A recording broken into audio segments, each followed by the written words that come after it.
Fine, fantastic. तो मैं आगे चल रहा हूँ। आप लोगों को डाउट भी हो सकते हैं, लेकिन I will not take up those doubts because मुझे बहुत सारी एग्जांपल्स करवानी है आपको, डेरिवेशंस करनी है। तो मैं आज आपको बताता जाऊंगा बीच बीच में कि ये वाले डेरिवेशंस बोर्ड एग्जाम में आ सकती है, वो भी आपने ध्यान देना, ठीक है? अपने पास नोटिफाई कर लेना।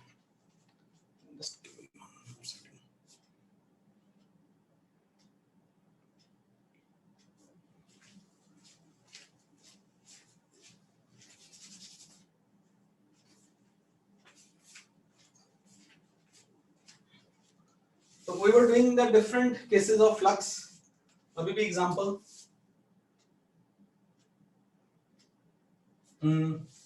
थोड़ा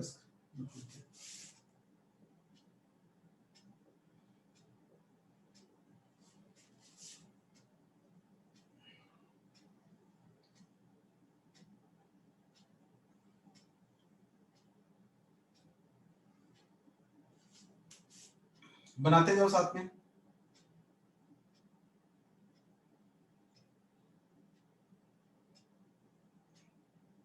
हेमिस्फीयर है,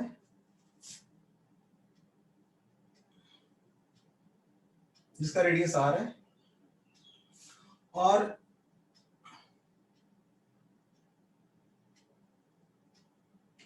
इसको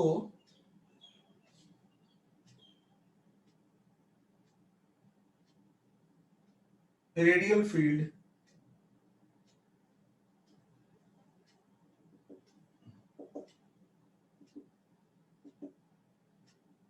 लिंक कर रहा है, और हर जगह पे कांस्टेंट है ई की वैल्यू सरफेस पे। तो यहाँ पे E is constant over the surface. तो what is the flux linked with, basically ये कर्व सरफेस, ये जो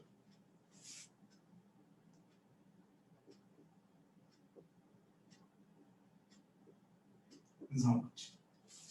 तो दो तरह के क्वेश्चन बनने हैं इसमें।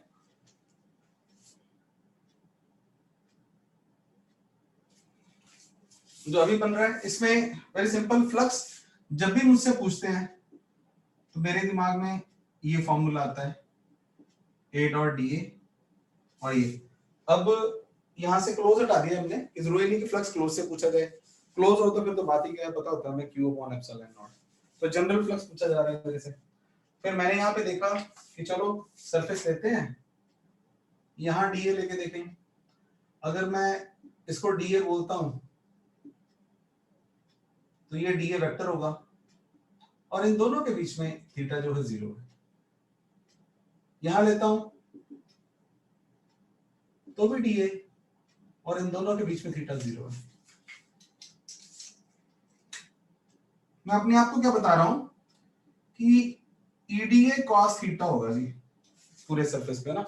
और माइंडेड थीटा अगर वेरिएबल हुआ तो नॉर्मल इंटीग्रेशन नहीं होगी हमारी, बहुत जान लगेगी, जो हमारे वैसे बियॉन्ड स्कोप ही है जान वाले क्वेश्चन।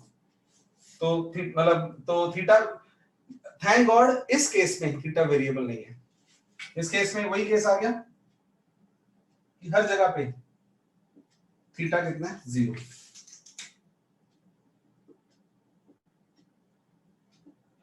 टीडीए कॉस 0, और साथ ही थोड़ा सा टाइम बचाते हुए, बिकॉज मुझे ये भी बताया हुआ इसने कि ई क्या दिया हुआ, कांस्टेंट ओवर द सरफेस। ई को मैं हमेशा बाहर नहीं निकाल सकता, उसने कांस्टेंट दिया है तो थैंक्स टू हिम ई मैं बाहर ले आया, क्वेश्चन खत्म। क्यों खत्म?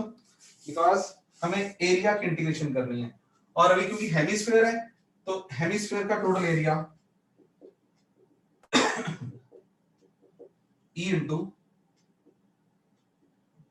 2 pi are square, because hemisphere का 4 पाई आर स्क्वायर होता है, तो इसका आ गया E into 2 pi are square.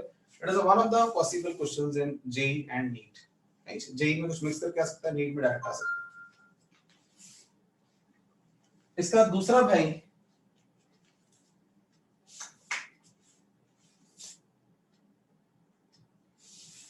पहले एक छोटा सा कॉन्सेप्ट, कॉन्सेप्ट के बहाने फॉर्मूला करा देता हूं आपको मैं।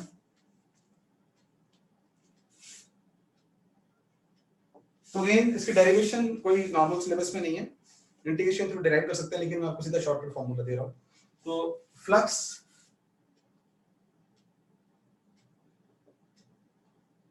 passing through a disk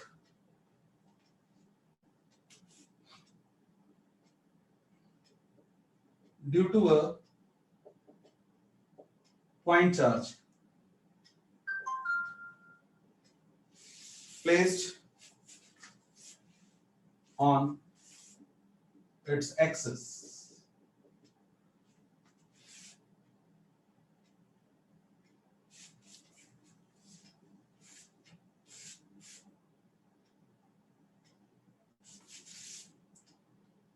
ये कोई डिस्क है,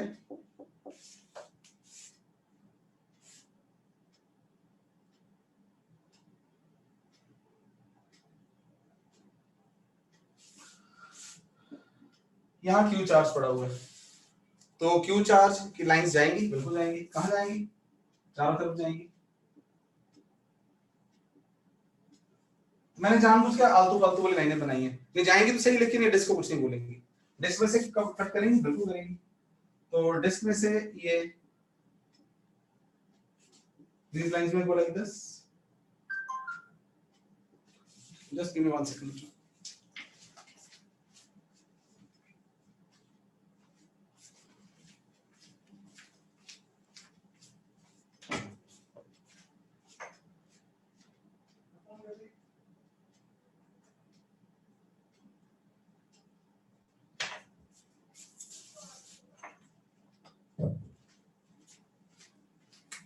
तो आप समझ गए इसमें से लाइंस गुजर रही हैं।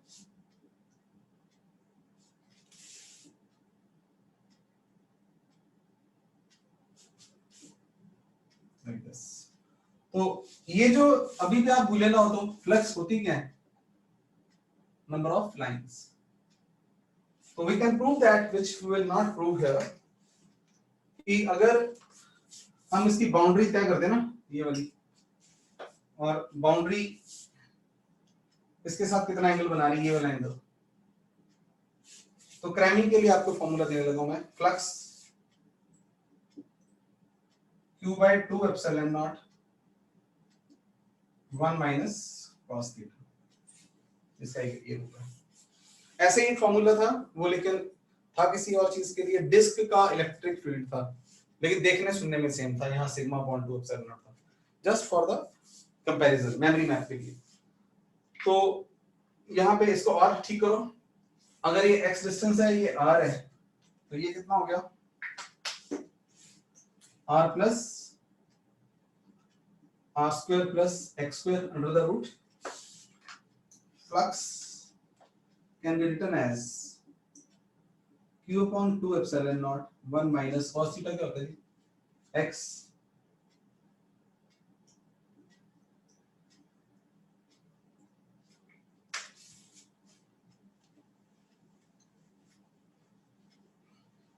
यहाँ पे आपको मैं एक कॉन्सेप्ट देने लगा हूं जिसके जरिए अगले 2-3 क्वेश्चन होंगे, वो कॉन्सेप्ट बड़ा इंपॉर्टेंट है।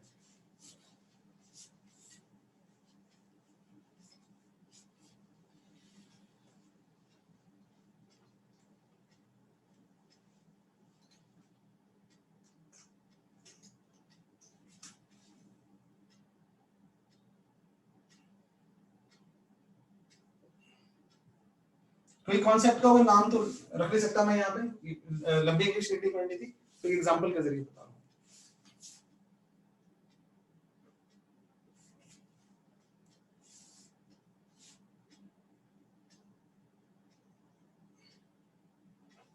That will make some symmetrical.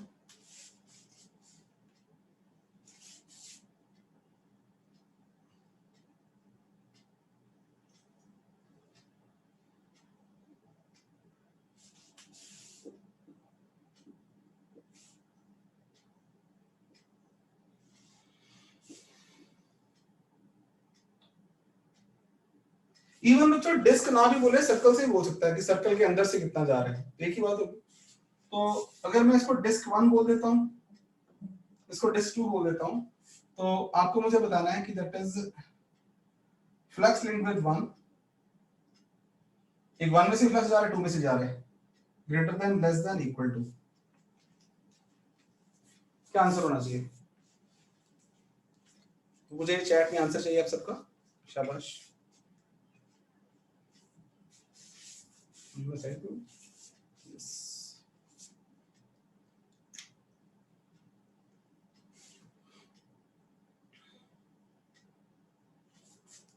शाबाश, देवांश ने आंसर दिया।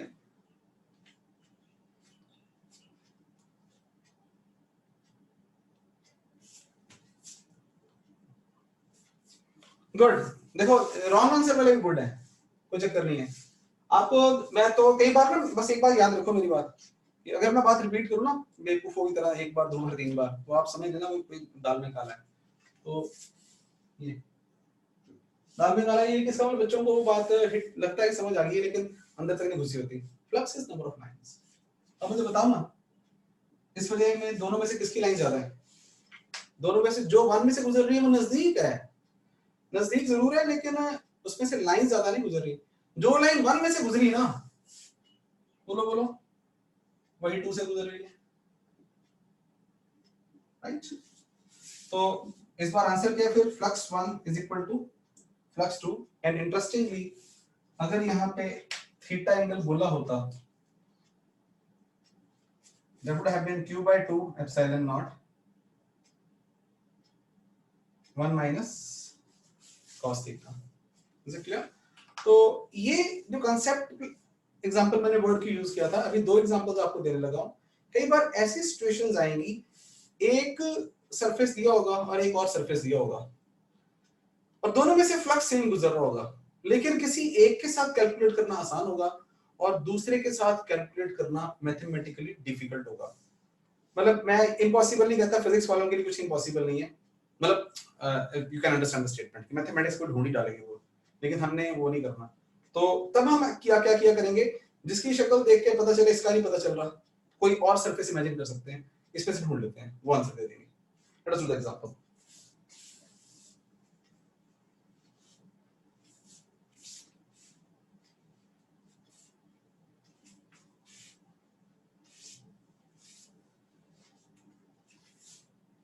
एक प्रॉब्लम और बताऊंगा आपको।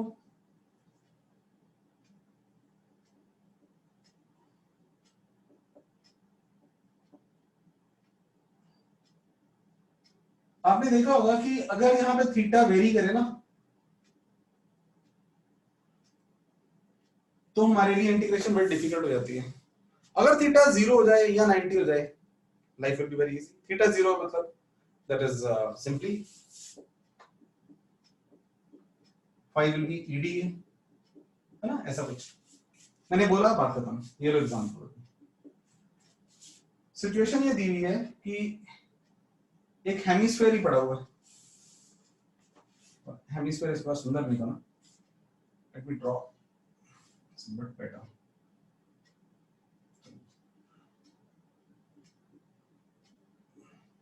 ये इस बार हेमिस्फीयर दिया हुआ है,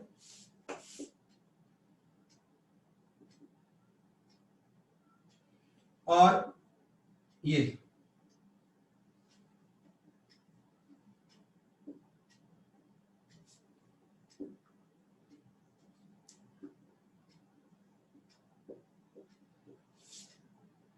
and it is a uniform electric field,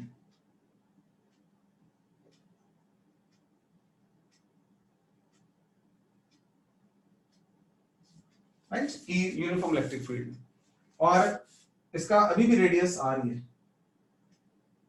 तो यहां पे हमें पूछ लिया उसने, flux linked with that curve surface में से कितना फ्लक्स जा रहा है। तो what can we do, what can be the answer? Try to use this formula. इस फार्मूला यूज करके देखो क्या लाइफ आसान होगी। तो मैं आपसे ज्यादा बोझ ना डालता हुआ, लाइफ क्यों नहीं आसान होगी? अगर तो मैं यहां बनाता हूं थीटा आ गया 0, लेकिन जब मैं ये थोड़ा सा मैं ऐसे कर लूं, अगर मैं यहां बनाऊंगा ना जब एलिमेंट, ये आ रहा है मेरा इलेक्ट्रिक फील्ड और ये डी आएगा, और ये वन इलेक्ट्रिक फील्ड, और इन दोनों के बीच में एंगल थीटा आ रहा है, और थीटा एक कांस्टेंट है, बिल्कुल कांस्टेंट नहीं है। अगर हम थोड़ा यहां चले गए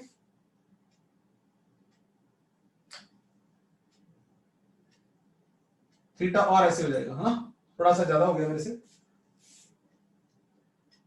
ऐसे हो जाएगा, और इस बार एंगल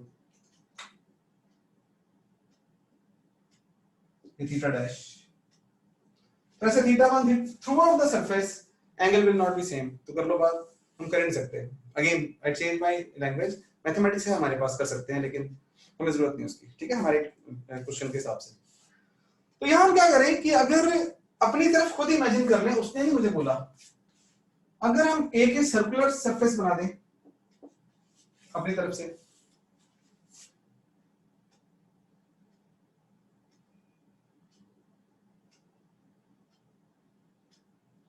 और हम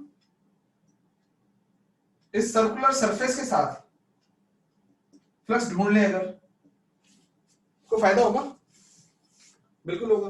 हम उसको कह देंगे भाई साहब जितना फ्लक्स इस सर्कल में से गुजर रहा है ना, वही तो यहां से जा रहा है ना, तो वही जा रहा है, तो इसलिए वहां तो हमसे मैथ हो नहीं रहा, हम इस सर्कल का मैथ कर लेते हैं। सर्कल का मैथ क्यों आसान है, बड़ी सा, क्योंकि ये फ्लैट सरफेस है। तो हम फिर यहाँ पे, तो मैंने आपसे एक्नॉलेजमेंट नहीं मांगी, मुझे यकीन है कि आपको समझ आ गया होगा, नहीं आएगा तो आप बात करोगे अभी मैं, तो सर यहाँ पे हमारा ध्यान क्या है फिर, excuse me, flux with the circular surface. लो, तो उसके लिए मेरी लाइफ आसान है, बिकॉज जब मैं सर्कुलर सरफेस बना रहा हूं जो फ्लैट है, और उसके लिए लाइंस कैसी आ रही हैं, बिल्कुल उसके परपेंडिकुलर।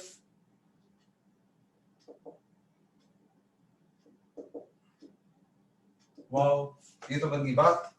तो वैसे तो मुझे याद होना चाहिए, लेकिन अभी आपकी प्रैक्टिस कम हुई है, मैंने शीट भी आपसे वो नहीं करी। तो यहाँ पे एरिया वेक्टर हर जगह पे जहां मर्जी बना लोगे, है ना, थीटा कितना आ रहा है 0, लेकिन सर्कल के लिए तो flux with that circular surface या circular cap will be EdA cos 0 लिख सकते हैं हर जगह पे, बिल्कुल।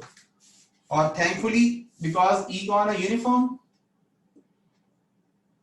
ई बाहर आ गया, और यहां भूले ना कि हमने सर्कुलर सरफेस पे इंटीग्रेशन करी है, वहां पे कितना करना पड़ता था हमें, बिल्कुल सर्कुल वही। तो सर्कुलर सरफेस की कितनी आगे बोलो, पाई आर स्क्वायर, लो जी। तो अब ना एक ही समय पे दोनों एग्जांपल्स देखो, एक पिछली एग्जांपल अपनी कॉपी में चेक करो, उसमें और इसमें क्या फर्क था। वहां फील्ड रेडियल था, तो उसका आंसर आया था E into 2 pi are square, copy check करोगे, और यहाँ फील्ड यूनिफॉर्म है E into pi are square. तो मैं जब मैं कभी कहता हूँ ना कि आप कॉपी ध्यान से करोगे, रिवाइज करोगे, तो ये वो सिचुएशन है कि मैं काफी थोड़ा होने की कोशिश करूंगा कि याद ही हो जाना चाहिए, सिचुएशन है, क्वेश्चन हो जाना चाहिए। तो यहाँ पे एक और बात, अब थोड़ा सा ना क्वेश्चन वाले बनाने लगे हम, तो आई होप सभी को समझ आ चुका है। अपना क्वेश्चन क्या है, कॉन्सेप्ट ही बताता हूं मैं, पहले कॉन्सेप्ट बनाते हैं, let us build the concept. एक लाइन लिखते हैं हम,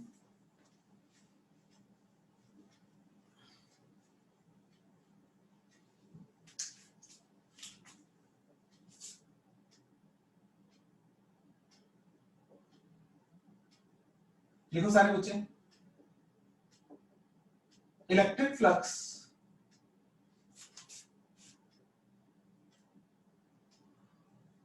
linked with a closed surface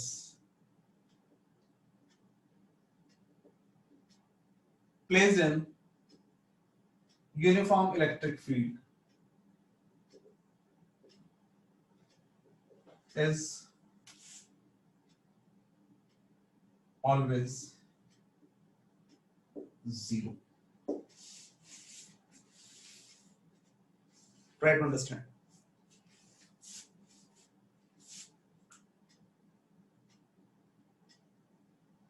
अब ये थोड़ा सा 3D में मानना, क्लोज सरफेस, बॉल फुटबॉल, गोल तो नहीं है, चलो मैं क्लोज, लेकिन 2D नहीं है, मान लिया ये, तो ये तो क्लोज सरफेस है। मैं और भी बना सकता था, लेकिन I want to be give the general case. अब होगा क्या कि इसको अगर हम किसी यूनिफॉर्म इलेक्ट्रिक फील्ड पे रख देंगे, व्हाट विल हैपन एक्चुअली, अभी मैं ऐसे ही चलने देता हूं,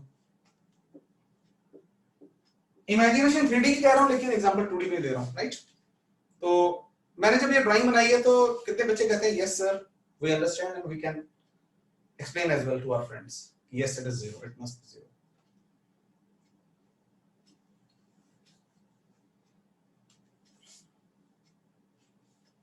Good.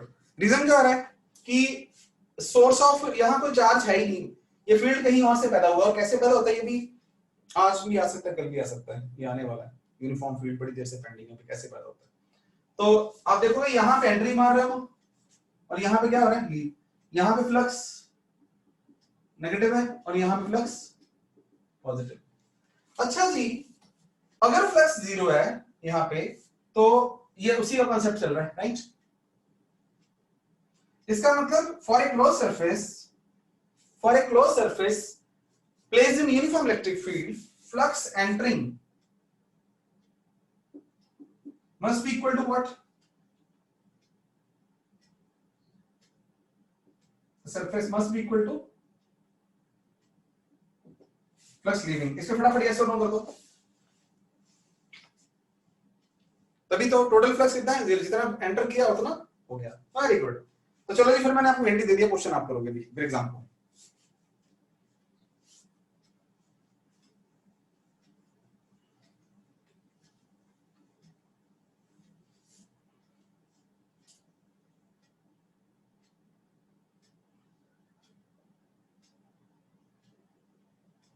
A sphere of radius r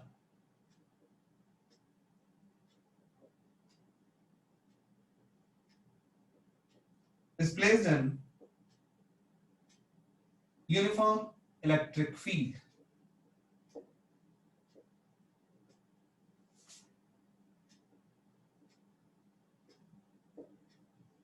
of magnitude E.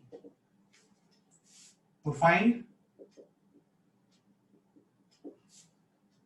flux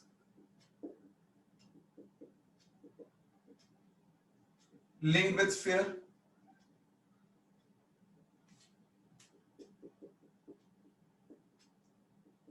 flux entering the sphere,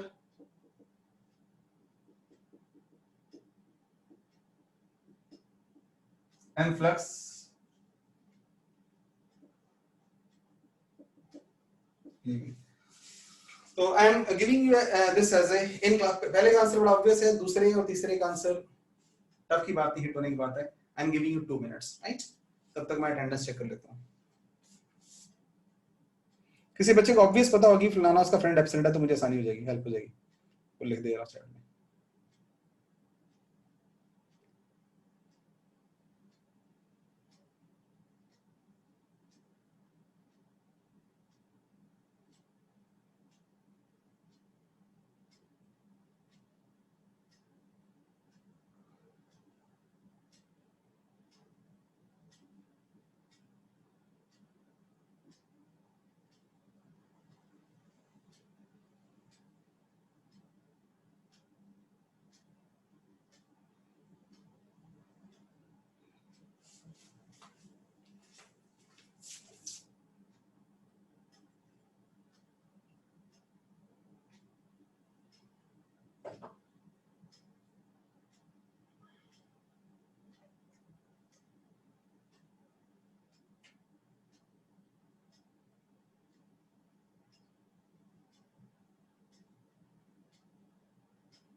good, thank you. Navraj मैं देख लिया सब कुछ।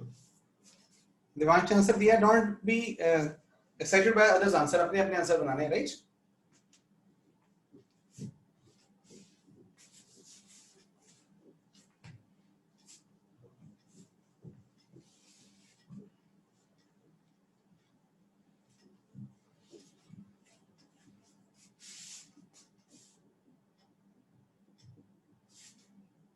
फर्स्ट का आंसर तो ऑब्वियस ही है कि क्योंकि यहाँ पे स्फीयर है और स्फीयर कैसा सरफेस है, क्लोज, तो फ्लक्स इज जीरो, है ना।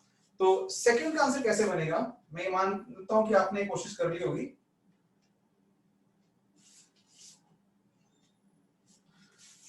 अपने यूनिफॉर्म कैसा भी हो सकता था, जैसा मर्जी हो, मुझे फर्क नहीं पड़ता, मैं ये बात देख रहा हूं।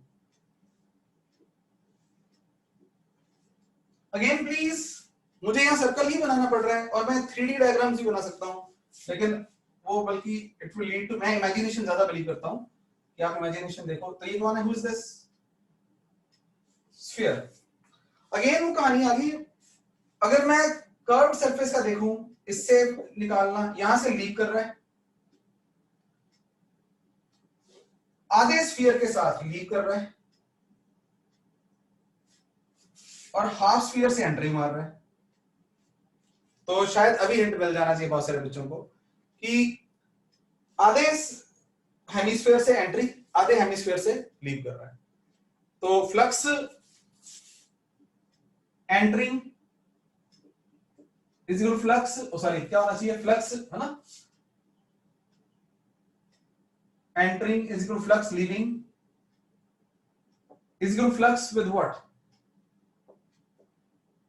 Flux with hemisphere. तो कितना ध्यान आ रहा है कि हम अगर इस हेमिस्फीयर के साथ फ्लक्स निकालने की कोशिश करेंगे तो लाइफ बर्बाद हो जाएगी, है ना, टाइम वेस्ट हो जाएगा। तो लेकिन हमें ध्यान है कि इसका ना, अब मैं थोड़ा सा वर्ड और चूज करने लगा हूं, ये हेमिस्फीयर का projection perpendicular to electric field, ये क्या बात बोल डाली मैंने, ये सरफेस। तो यानी फिर एक लैंग्वेज मैंने जानबूझ के यूज करी है, धीरे धीरे मैंने बड़े बच्चे बनना होता है। तो व्हाट वी से हियर कि जब भी इलेक्ट्रिक फील्ड दिखाई दे और हो सके जो भी सरफेस टेढ़ा मेढ़ा हो उसका प्रोजेक्शन बना दो, जैसे यहां से लाइट मारी होती है, इलेक्ट्रिक फील्ड को लाइट ही मान लो और इसके ऊपर तो इस सर्कल दिखाई देगा यहां से मैं। तो इसका मतलब बात करता हूं, इसका मतलब हम ये नहीं निकालेंगे, ये निकाल देंगे और यहाँ ई हर वक्त क्या है, परपेंडिकुलर। तो मैं ऐसे भी बच्चों के आंसर चेक नहीं करेंगे क्योंकि दिमाग का देखा था इट वाज राइट आंसर। तो और भी, तो किसी एक के साथ आंसर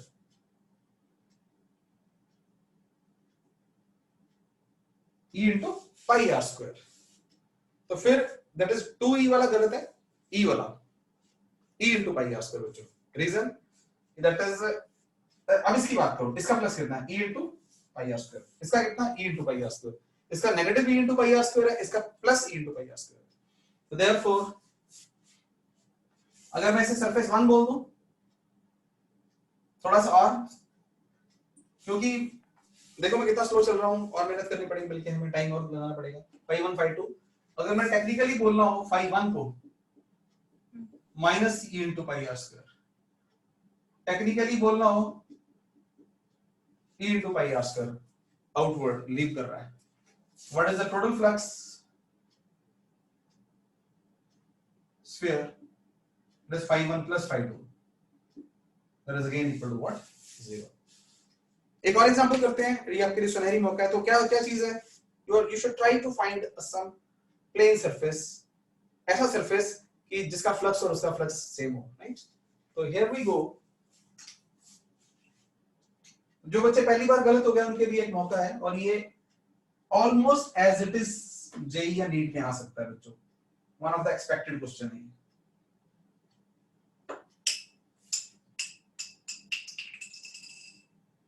माने तो है ही, है ना, बाकी भगवान की मर्जी है।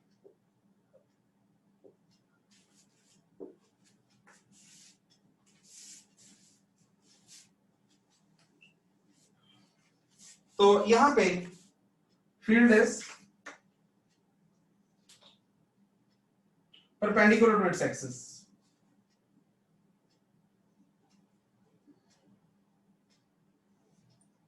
What is the challenge generally कि वहां डायग्राम नहीं बने होते, लैंग्वेज दी होती है। ये लैंग्वेज क्या देख लो आप कि सिलेंडर है और उसके एक्सिस के परपेंडिकुलर फील्ड है, कुछ और भी अंग्रेजी बोल सकते हैं जो आपको इमेजिनेशन करनी है। तो इसके दो ट्रेड्स बताने होंगे हमें, एक इसकी हाइट है सिलेंडर की और एक उसका कोई ना कोई रेडियस है। तो again same three questions, this one, all three questions once again, so giving you 90 seconds, and E is the electric field.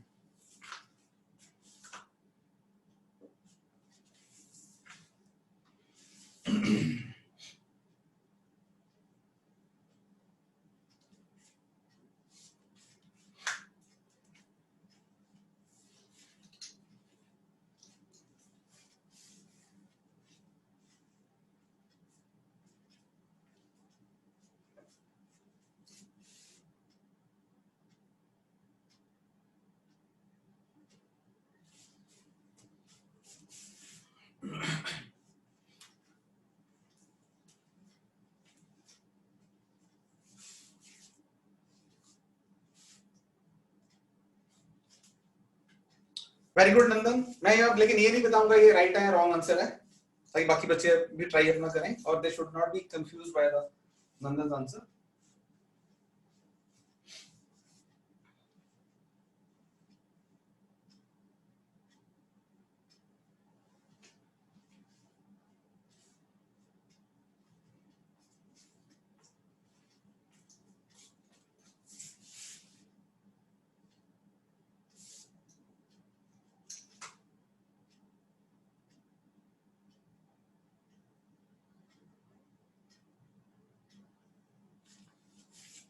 तो मैं बता ही देता हूं कि बिल्कुल नंदन और प्रभजोत इनके आंसर ठीक है, तनिशन भी ने भी अपना आंसर कर दिया, तो ऑल आप समझ गए होंगे। तो जिस किसी को कम भी समझ आया वो अपनी और कोशिश करेगा कि वाकई सिलेंडर के कर्व के अंदर एंटर कर रहा है तो क्या मिलना चाहिए हमें, एक रेक्टेंगल मिल रही है सामने, उस रेक्टेंगल का रेक्टेंगल ही है जो परपेंडिकुलर होगी इसके,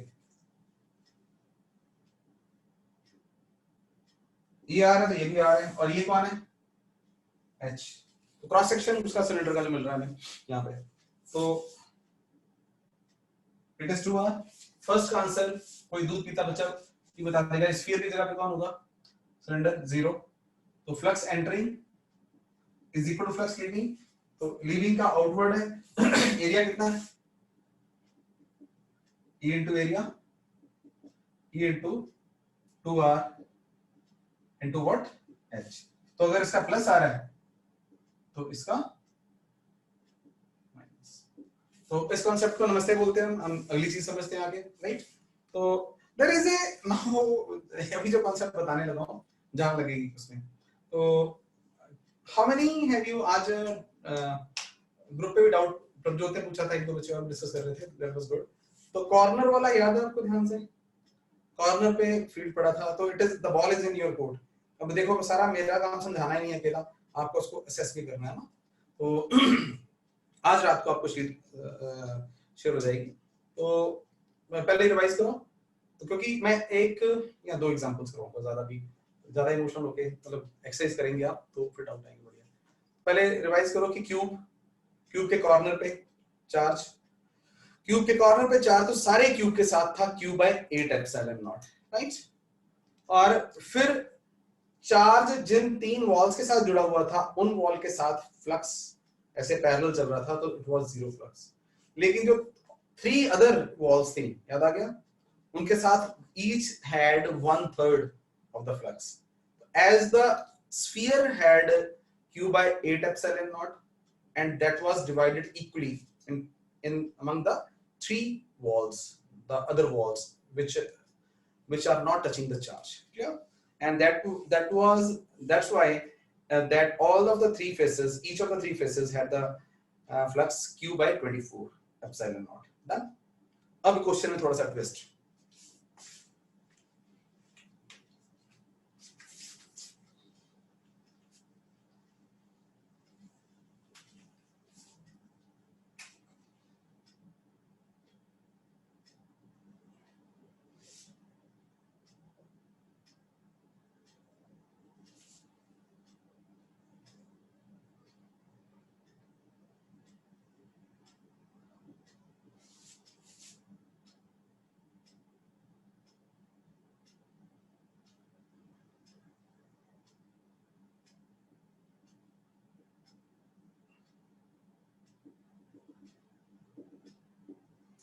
in this case drawing will not help. जो आपने पिछली बार किया हुआ है उसे रिवाइज किया हुआ है, अगर वो याद है तो हेल्प होगी, वरना आपको समझ नहीं आएगा, उन बच्चों को एटलीस्ट समझ नहीं आएगा। ये थी story.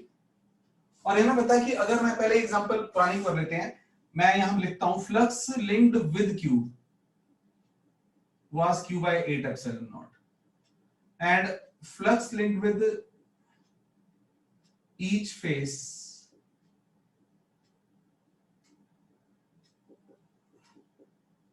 containing charge was 0. Flux with each face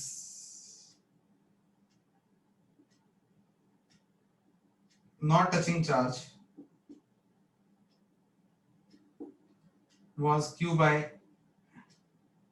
24 epsilon naught। आगे ध्यान, और यहां से ये भी ध्यान था आपको कि यहां से इसकी लाइन जो आ रही है ये है ना, let me go like this,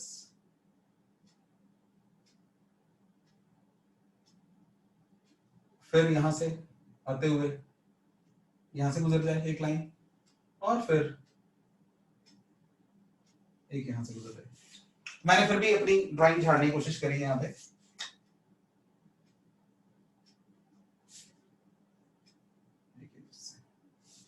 तो ये जो फ्लक्स था, टोटल फ्लक्स था q by 8 epsilon naught। Now the question, if the charge is taken slightly, displaced slightly outside, but infinitesimally small distance,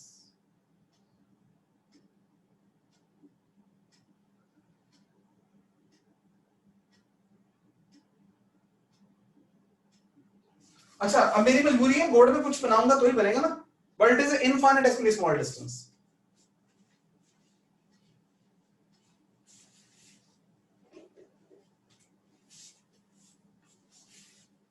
अभी क्या था, सिमेट्री का पार्ट था, कॉर्नर का पार्ट था, ध्यान से देखना, और ये कॉर्नर का पार्ट था, तो इस चार्ज को स्फीयर मान लो ना, तो ये मान सकते हैं इस स्फीयर का 1/8 पार्ट एक्सपोज था।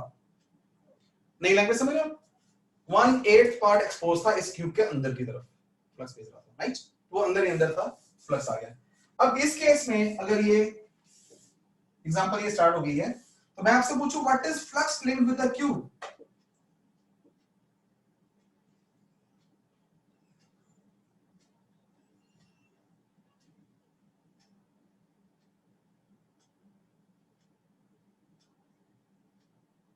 So what is the number one flux linked with the cube?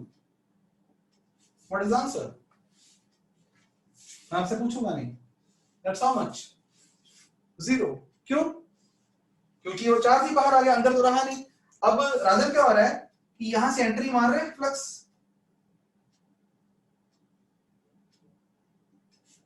और फ्लक्स लीव भी हो रहा होगा। ये देखो दो कहानी होगी। तो total flux with the cube is 0। मुझे आप ना फ्लक्स लीविंग क्यूब, अब बी केयरफुल, इस सिचुएशन में और इस सिचुएशन में जो फ्लक्स लीव कर रहा था, बताना टोटल फ्लक्स, वही जो एंटर करके यहीं से लीव कर रहा था ना, ये फ्लक्स कितना था, q by 8 epsilon naught। तो लेवल 3 प्रॉब्लम है ये, नॉन मैथमेटिकल समझने के लिए। सेकंड का आंसर दे सकता है कि ये सिचुएशन और ये सिचुएशन में, लीविंग वाले में तो बहुत डिफरेंस आया है या ऑलमोस्ट सिमिलर सिचुएशन है, ये मैं आपको हिंट देना चाह रहा हूं।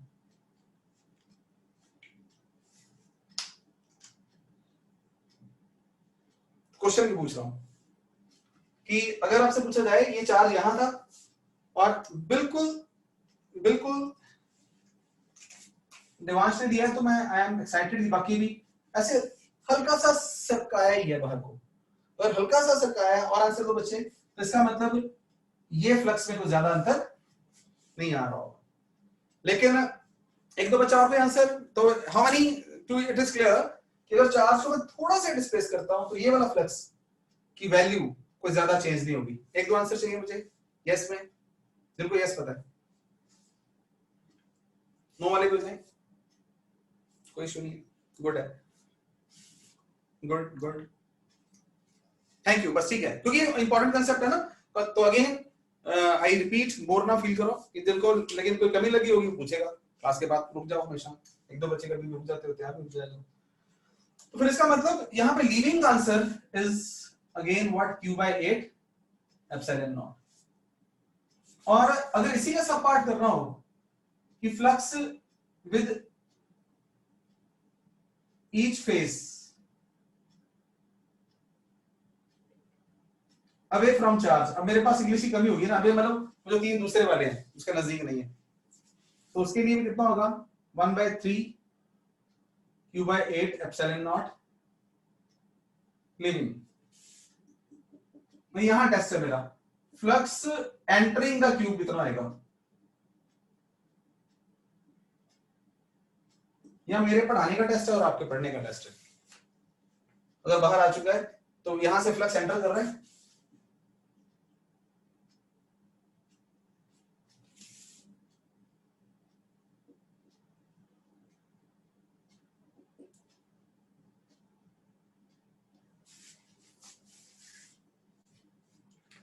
एब्सोल्युटली।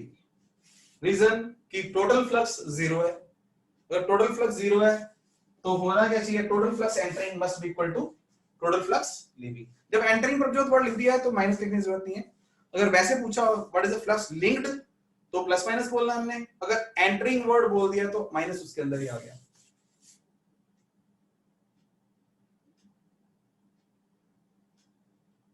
जल्दी से फटाफट हाथ खड़े कर दो, मतलब यस कर दो इस पे, क्लियर है सर, फास्ट, क्योंकि ये इंपॉर्टेंट है। यहाँ पे इसको मैं नमस्ते कर दूंगा, फिर हम डेरिवेशंस करेंगे उसके हिसाब से। फाइन है, गुड है, बहुत अच्छे। तो मैं पानी का एक घूंट पी के तो हम फिर चलेंगे that is board point of view से, और एल्स कि आपको कभी गलती लगे जिंदगी में, बोर्ड पॉइंट ऑफ व्यू का मतलब ये नहीं कि कंपटीशन में आना, बल्कि वो तो कंपटीशन में आना ही आना है, उसका सबसेट है। तो उसके डेरिवेशंस बारे में कर रहे हैं। Basically it will be the topic will be called applications of Gauss law.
ये मैं टॉप कॉर्नर पे लिख रहा हूं, अगर मैं गलती से मिटा ना दूं,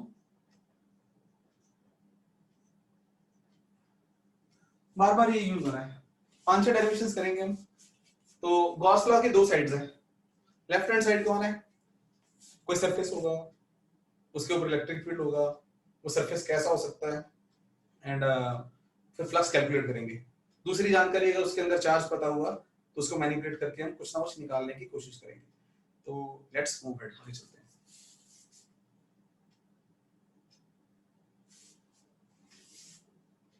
अभी मानते हुए कि हमें और फॉर्मूले कूलम्स लॉ भी नहीं आता इवन, तो रादर फिर स्टार्ट करते हैं derive Coulomb's law from Gauss law, कि हमें ये पता था, कूलम लॉ कभी जिंदगी में सुना ही नहीं हमने। तो यहाँ पे फर्स्ट ये बोर्ड में आ सकता है,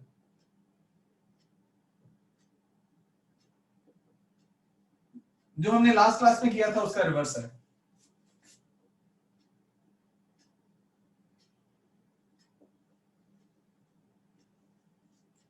कूलम लॉ का मतलब क्या है, दो चार्जेस होने चाहिए और उनका आपस में फोर्स प्रूव करनी है।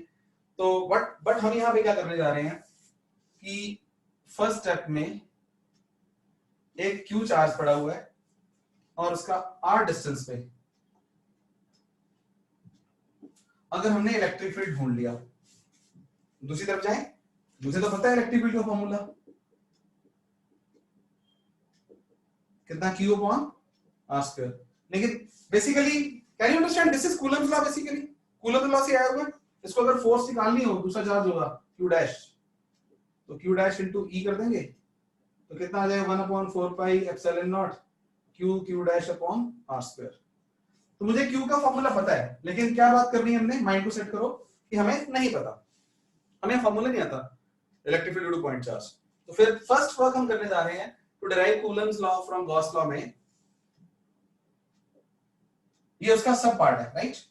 To find electric field due to a point charge Q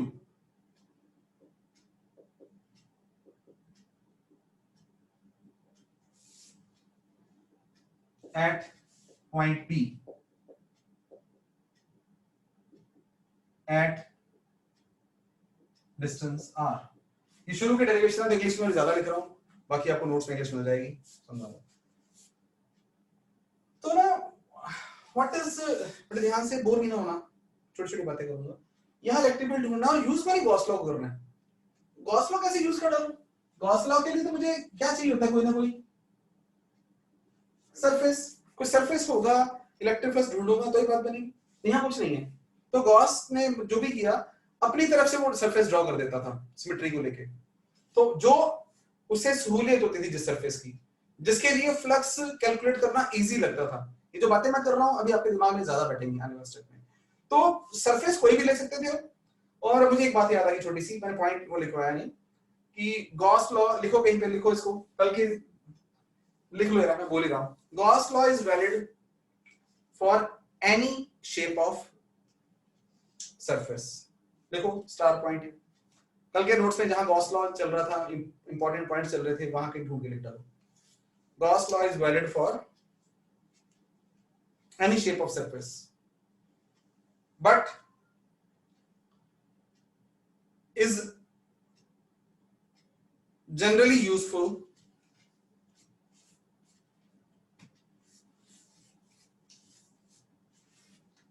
for symmetrical surfaces, but is generally useful in case of symmetrical surfaces। मैंने जो भी बोला आपके सामने आ रहा है। तो फिर गॉस ने बताया क्या कि इलेक्ट्रिक फील्ड यहां ढूंढना है इस पी पॉइंट पे, तो उसने अपनी तरफ से ये एक स्फीयर ड्रॉ कर दिया। स्फीयर वहां है नहीं, स्फेरिकल गॉसियन सरफेस। अच्छा, अब उसको सपना क्यों आया कि स्फेयर ही बना दो, सिलेंडर क्यों ना बना दो? उसे ध्यान है, पढ़ा लिखा था वो, कि जो चार्ज की वजह से जो इलेक्ट्रिक फील्ड का फॉर्मूला ना भी पता हो, it has a spherical symmetry ना। तो मैं यहाँ पे एक बात थोड़ी सी और कर दूं, फिजिक्स में बहुत सारी इन्वेंशंस बच्चों की, इवन साइंसेस में, have been done on the basis of symmetry and beauty in nature. बहुत सारी, मतलब साइंटिस्टों ने सोचा, पढ़े लिखे थे वो, किसान तो नहीं थे, इवन नो ऑफेंसेस टू किसान एज वेल, तो हमारी भी फैमिली जो है फार्मर्स बैकग्राउंड है। एनीवे, तो सिमेट्री से भी बहुत सारी इन्वेंशंस हो गई। तो सिमेट्री कई बार कई स्टेप्स हमें मैथमेटिकल स्टेप्स जो रिड्यूस कर देती है। तो ये मैं वैसे ही आपको फिजिक्स की थोड़ी एक्स्ट्रा बात कर रहा था। तो स्फेरिकल गॉसियन सरफेस ड्रॉ किया। अब उसने क्या सोचा होगा कि यार हर जगह पे, अगर मैं यहां भी आ जाऊं, फील्ड रेडियल है, सिमेट्री से पता चल रहा है, और हर जगह पे जो फील्ड की वैल्यू है, अगर यहाँ ई है तो यहाँ भी ई है, हर जगह पे ई की वैल्यू क्या है, कांस्टेंट। इसलिए उसने स्फेरिकल गॉसियन सरफेस बना दिया। अब उसने कहा कि पहला काम करना है अच्छा, अगर आप बोर्ड एग्जाम में बात करोगे, मैं क्योंकि मैं 5-6 डेरिवेशन आनी है, तो पहले मैं थोड़ी जान ज्यादा लगा रहा हूं। तो बोर्ड एग्जाम होगा तो वहां लिखोगे प्रॉपर कि consider a spherical Gaussian surface with charge q at its center and with r is its radius passing through point p। ऐसी सारी बातें आपने करनी है। फिर आपने क्या कहना है कि फ्रॉम सिमेट्री, तो पहले आपने टू फाइंड फ्लक्स, ये लिखा लेफ्ट हैंड साइड वाला, फ्लक्स कैसे आएगा, E dot D A, right. तो फिर आपने कहना है उसको वही अंग्रेजी झाड़नी है,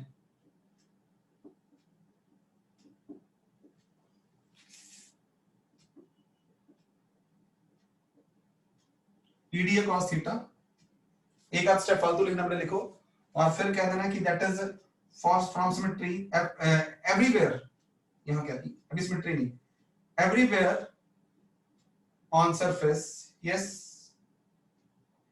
थीटा इज व्हाट 0, उसको समझा देना, दो दो जगह कर दो बेशक।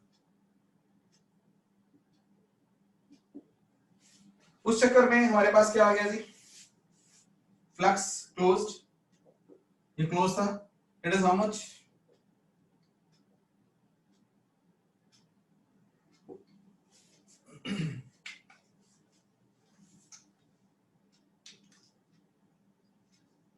बस अगेन आपने कह देना from symmetry E is constant everywhere.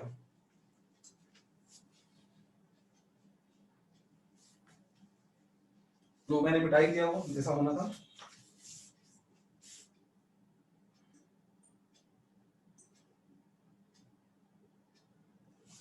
Yes थोड़ा सा छूट रहा था मेरे दिमाग से ना, यहां देखो एक लाइन और,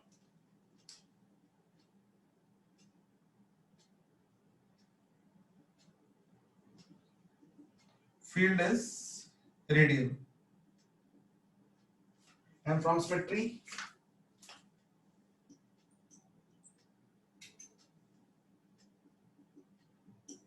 E is constant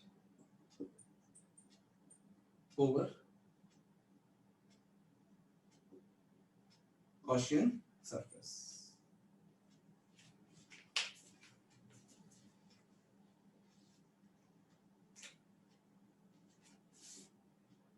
अब फाई क्लोज में ये आ गया हमारे पास,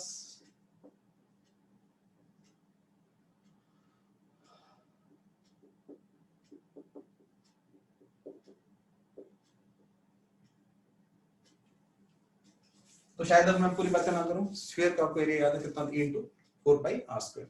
फर्स्ट हमने लेफ्ट हैंड साइड कर लिया, now what is Q enclosed, एक ही तो चार्ज है, ये पड़ा हुआ क्यों, दैट्स ऑल। अब क्या करना है, अप्लाइंग गॉस लॉ,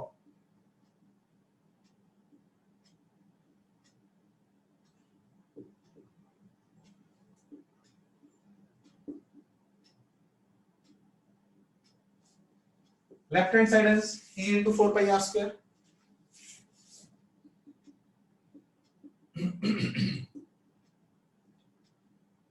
और Q enclosed is simply Q, so it is 1 upon 4 pi epsilon naught Q upon r square।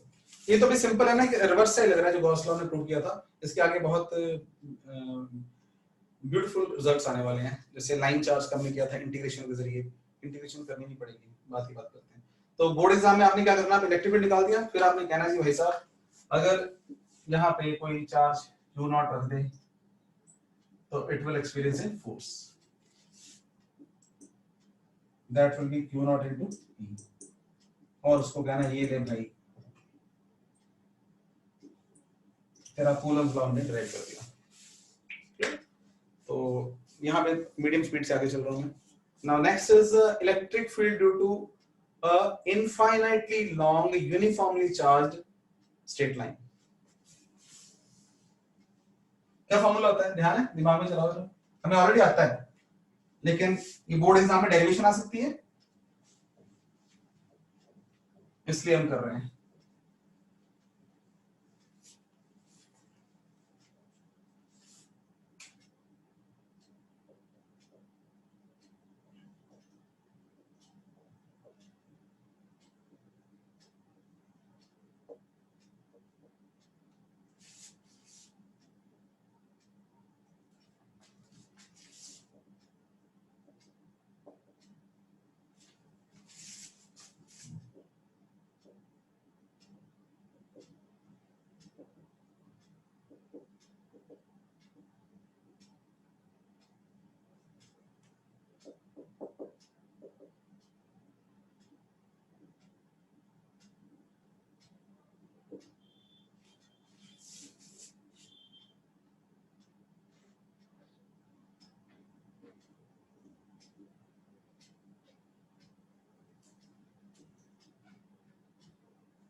ऊपर पे इंफिनिटी, यहाँ पे इंफिनिटी, राइट।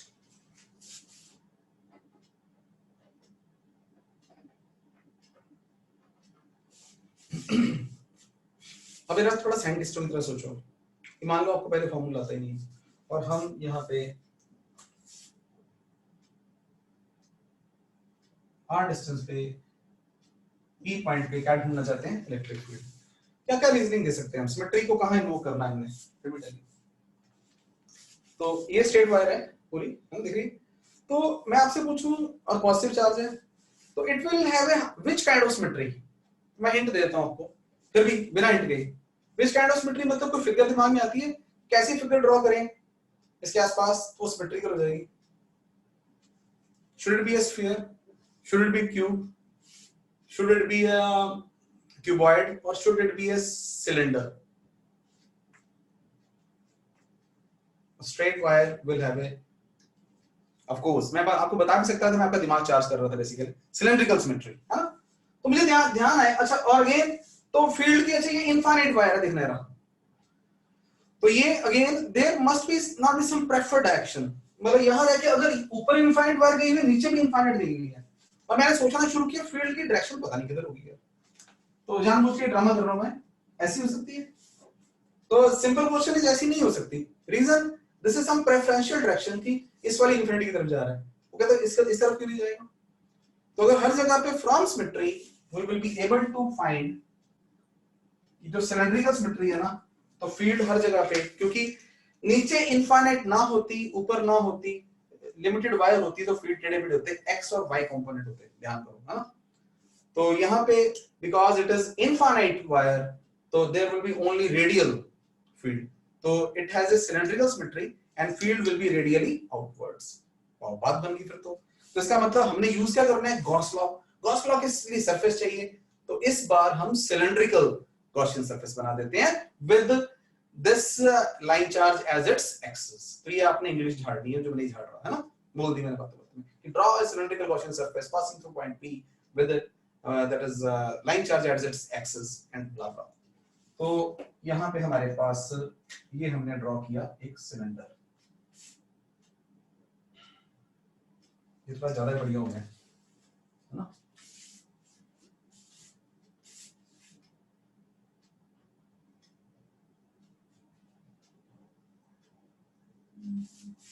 लो जी,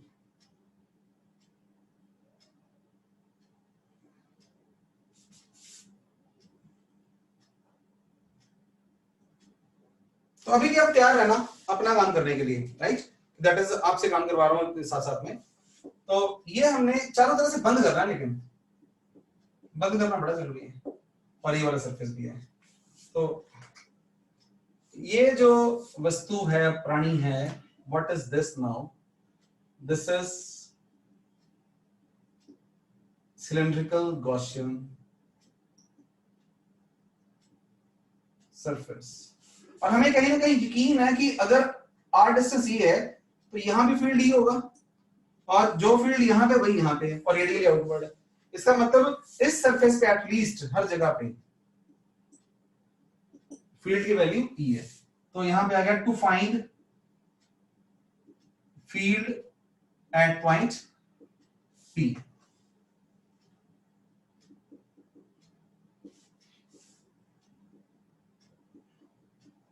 इसे हमने E कह दिया।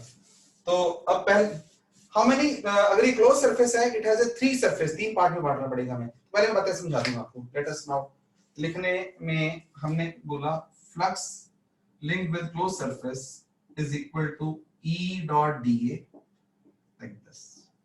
लेकिन we have three type of surface, एक कर्व्ड है, एक सर्कुलर है और एक ये सर्कुलर है। तो मैं इसके तीन नाम देने लगा हूं, ये S1,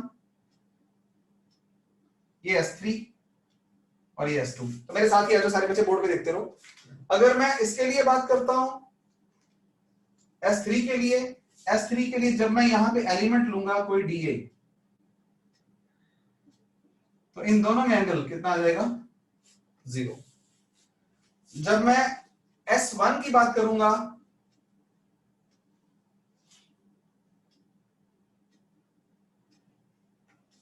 S3, जब मैं S1 की बात करूंगा तो तब मेरे केस में होगा, ये होगा इलेक्ट्रिक फील्ड और where will be the DA,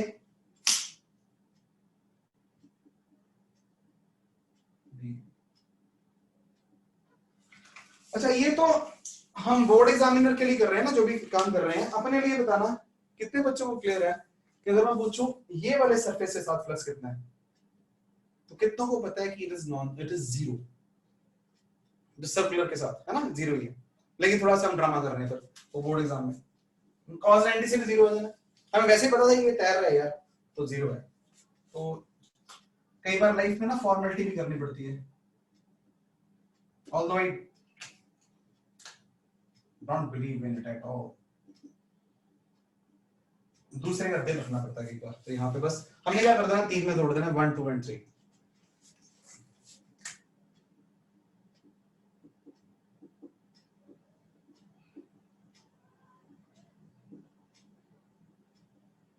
S1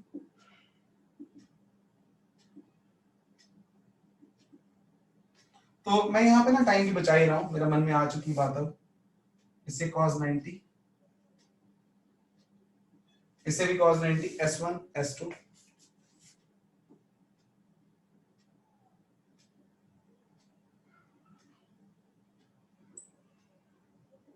तो चैट में आपसे बातें करते रहता हूँ मैं, कहीं लगे कि मैं थोड़ा सा फास्ट कर दिया तो बच्चा रोके पूछते मुझे, ऑल्दो मेरी कोशिश होती है। तो इक्वल टू नहीं क्या है यहाँ पे भी प्लस, ये 3 टर्म्स हैं, जगह मेरे पास कम थी, तो this term become 0, this term become 0, यही बचा। तो ई कांस्टेंट है, वही पुरानी बातें।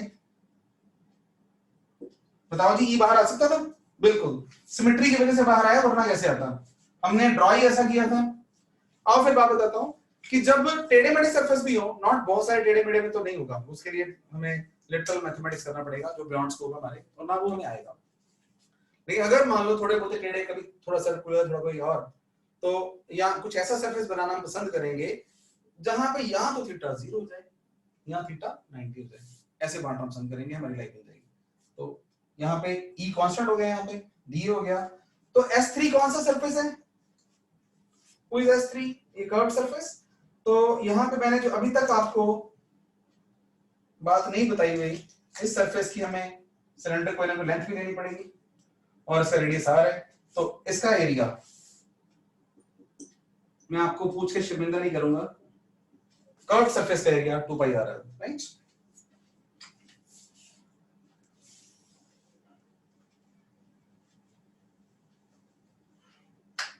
What will be the charge enclosed?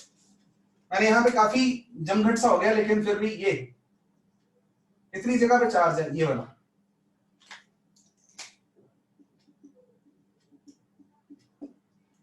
ये है Q एनक्लोज्ड। तो कितनी लेंथ पे चार्ज? बाकी वायर बाहर है, बाकी वायर बाहर है, जो L लेंथ की वायर है वो इसके अंदर है सिर्फ, राइट? तो इस वायर की चार्ज डेंसिटी कितनी है? लैम्डा। तो बताना क्यों दे रहा हूं, Q enclosed will be equal to what? Lambda into L. Lambda is Q by L. तो ठीक है, done. We are through 1 and 2. So from Gauss law.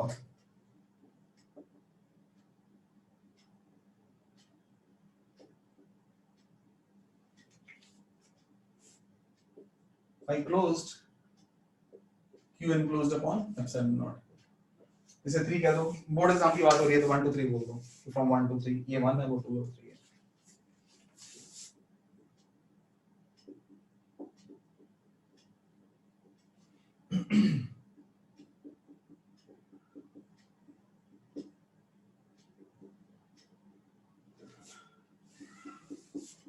Beautiful.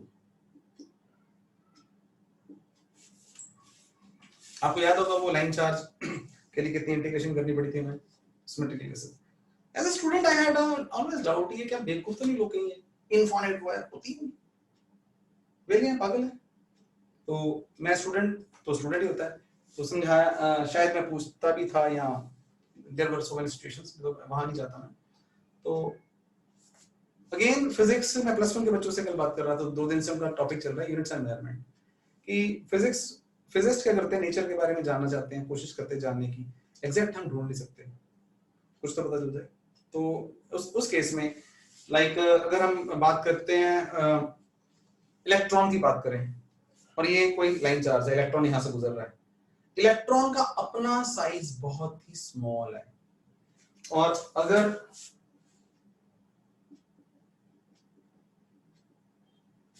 Finite wire भी है ना, अगर मान लो, और डिस्टेंस और यहाँ कहीं इलेक्ट्रॉन घूम रहा है, मैंने काफी छोटा सा बना दिया, तो इस ये इलेक्ट्रॉन ऐसे अपने इधर नजर मारेगा ना, और इधर नजर मारेगा अगर, तो उसके लिए वायर बहुत दूर तक है, बहुत दूर तक है वायर। Getting idea? तो फॉर स्मॉल, अगर हम मैं क्या बात कर रहा हूँ, वायर के कुछ नजदीक रहते हैं, या उन चीजों के लिए जिनके अपने साइज बहुत स्मॉल है, इलेक्ट्रॉन का साइज जस्ट सोचने की कोशिश करना।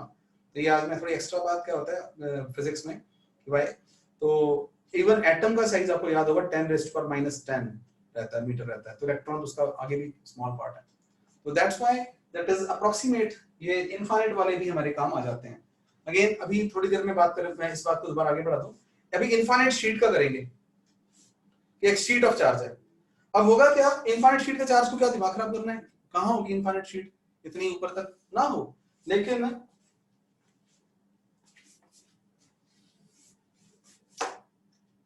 अगर ये दो शीटें पड़ी हैं, या एक भी है मान लो, फाइनाइट ही है, और यहाँ इलेक्ट्रॉन है, क्वेश्चन आ चुके हैं ना, और इधर मान लो नेगेटिव शीट है। अब बताओ इस इलेक्ट्रॉन के लिए ये शीटें कितनी है, छोटी छोटी हैं, बहुत बड़ी हैं, इसके लिए ऑलमोस्ट इनफाइनाइट है, और इनके बीच में डिस्टेंस अगर मिलीमीटर के डिस्टेंस है ना, तो एक्चुअली इलेक्ट्रिक फील्ड आने वाला है, अभी आने वाला है। मैं टॉपिक बता रहा था यहाँ पे कि अपनी क्यूरियोसिटी खुली एज ए स्टूडेंट, मुझे जो भी डाउट होते थे मैं शेयर करने की कोशिश करता हूँ। तो इनफाइनाइट चीजों का भी अप्रोक्सीमेट आंसर्स हमें वो काम आ जाते हैं साइंटिस्टों को। तो आगे बढ़ रहे हैं यहाँ पे,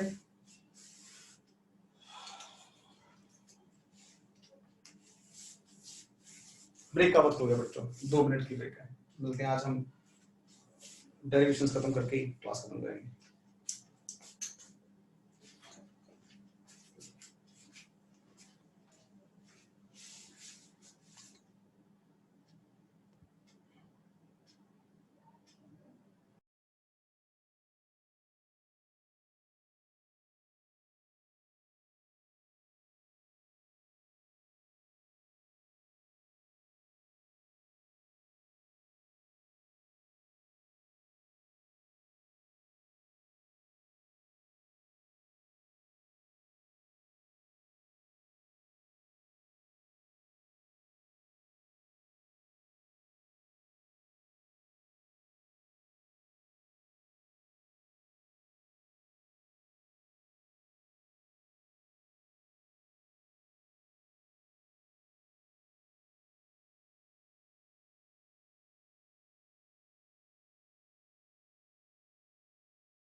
okay sir, no problem, I will leave the class at 7। मुझे बस तुम याद दिला देना, अगर बीच में पोक कर देना हल्का सा, राइट? तो वैसे भी मैं सोच रहा था भाई कंपटीशन पॉइंट ऑफ व्यू से एक लेक्चर और लगेगा अभी, बहुत सारी स्कूल पॉइंट ऑफ व्यू पहले खत्म करते हैं डेरिवेशंस ना। तो डू हल्का सा 5 मिनट पहले बता देना मुझे।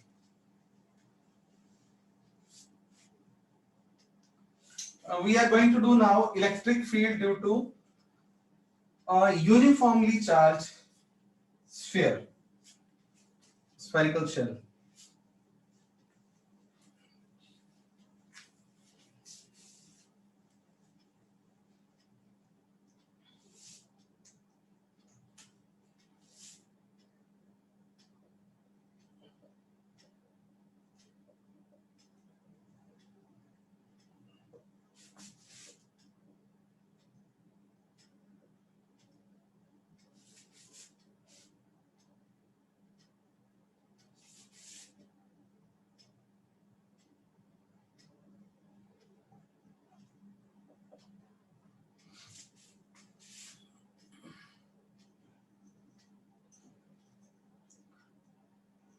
यहां एक बात ध्यान से सुनो, I am not talking about some conducting shell, ठीक है? इतनी मैंने बड़े जोर से क्यों बात बोली है, इतने साल के करियर बच्चे मिक्स कर जाते हैं। कि जो भी रिजल्ट हम निकालेंगे वो कंडक्टिंग शेल के लिए भी कुछ एप्लीकेबल होंगे, लेकिन कंडक्टर्स की प्रॉपर्टी कुछ और आने वाली है। परसों किसी बच्चे ने डाउट पूछा था मेरे से कंडक्टिंग स्फीयर के लिए, तो मैंने, आपको ध्यान होगा, इलेक्ट्रिक फील्ड लाइन से बोला था कंडक्टर्स का Holi at least 1 lecture, may be 1.5 lecture, may be 2 लग जाए, वो अलग से आएंगे। तो इसका मतलब मैं जब तक बात ना करूंगा, अभी 2 दिन नाम लूंगा ही नहीं कंडक्टर का मैं, और शायद दूं ही ना, भी वो अगले चैप्टर में पोटेंशियल्स वगैरह पढ़ेंगे। तो दिमाग में क्या बिठा रहे हो, -1 मार्क्स से बचा रहा हूं आप सबको मैं। ये जो भी रिजल्ट हम बनाएंगे इसमें कंडक्टर का कोई नाम नहीं है, तो फिर ये क्या, कौन सा शेल है? वैसे शेल चार्ज का, मान लो चार्ज ही है, मान लो हमने प्रोटॉन पकड़ के ऐसे पिरो दिए हैं, कोई तो हाइपोथेटिकली चार्ज है बस, तो कोई मतलब वहां पे मेटल वेटल नहीं है, तो इट इज अ यूनिफॉर्म, वो देखो शेल ऑफ चार्ज, स्फीयर बना हुआ है, चार्ज का स्फीयर बना हुआ है, राइट? तो it is not a conductor. आओ जी फिर, तो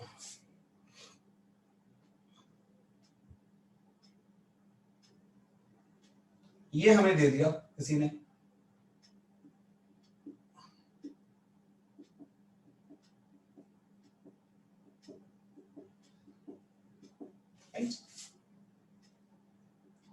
एक बात और, इसका भी नामकरण करो, ये कौन है? Sphere.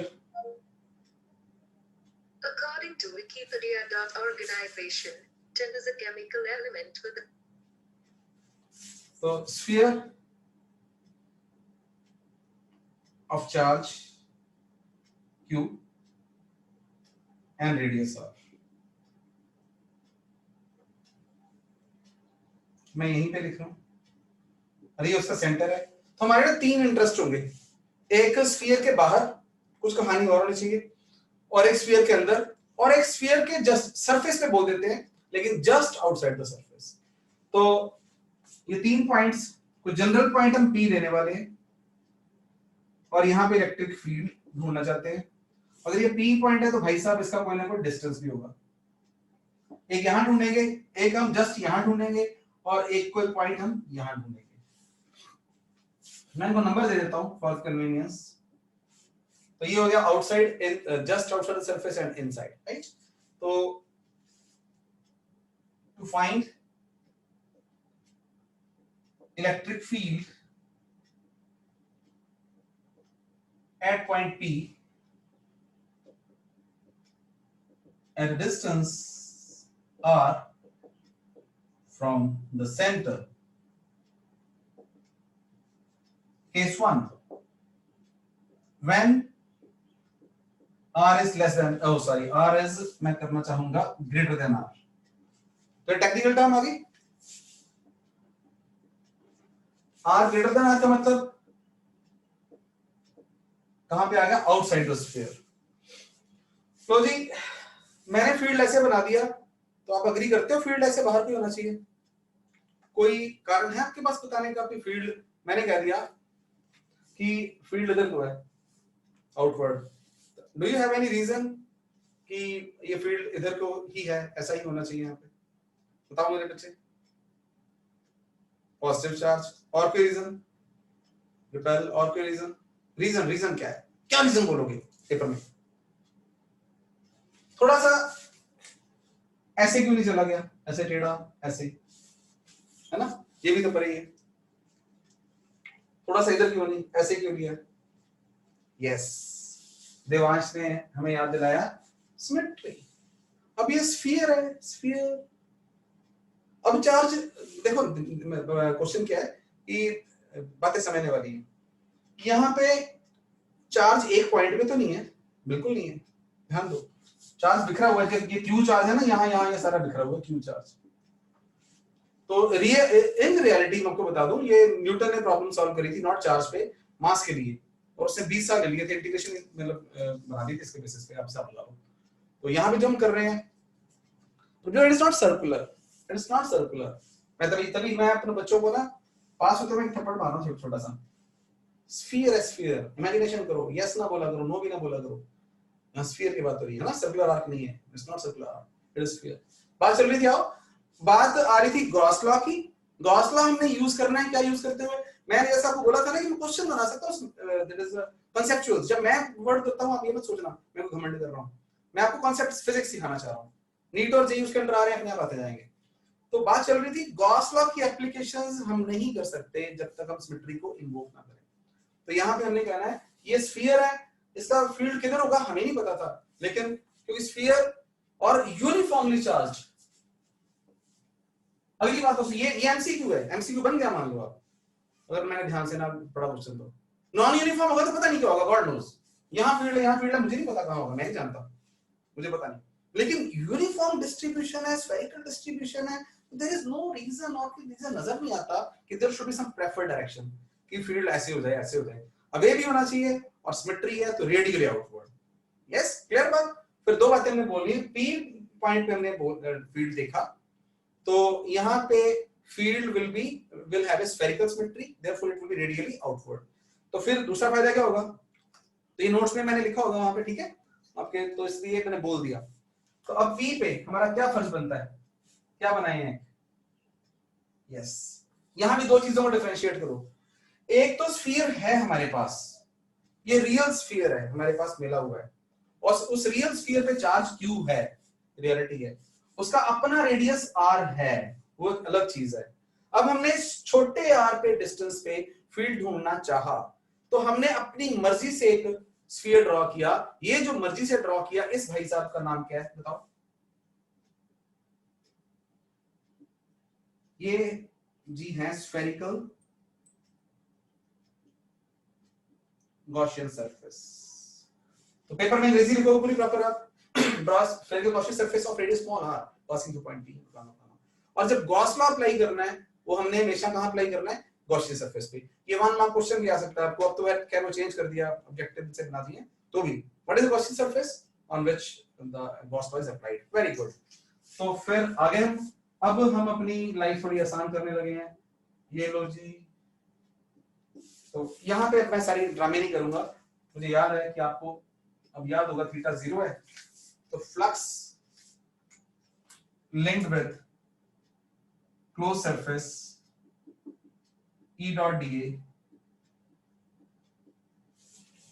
and that will be equal to E into what? 4 pi। भूल गया, मुझे याद नहीं आ रहा कि यहाँ स्मॉल आर स्क्वायर रहना चाहिए, कैपिटल आर स्क्वायर रहना चाहिए। आज मैंने ना चाय नहीं पी लेक्चर से पहले, तो भूल गया। बताना, क्वेश्चन सब पता चल रहा है? मैंने स्टेप्स खा लिए, याद है आपको? ई डी ए होगा, डीए का फिर क्या आना चाहिए? पूरा एरिया। तो एरिया देखिए, बिल्कुल यस। तो I was dramatizing the things, E into 4 pi r square, बात बन गई। अब दूसरा क्या, what is a Q enclosed? Q enclosed by what?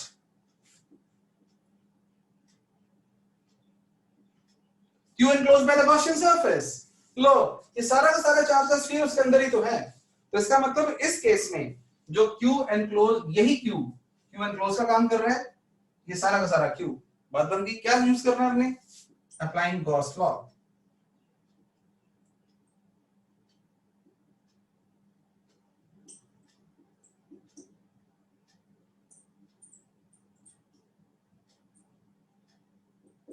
E into 4 pi r square is equal to Q upon epsilon naught. Wow, beautiful result.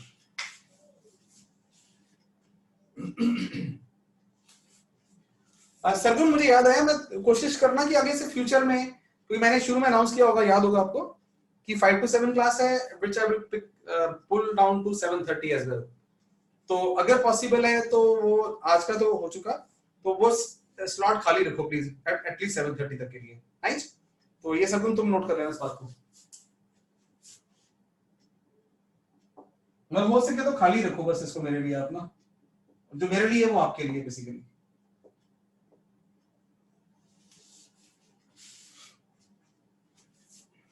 हाँ तो sir फिर पक्का तो आगे से अनाउंस ही कर दो अपने सर को कि सर नॉट पॉसिबल आज के बाद, ठीक है?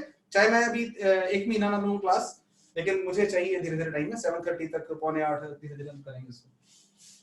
तो यहाँ पे हो गया 1/4 पाई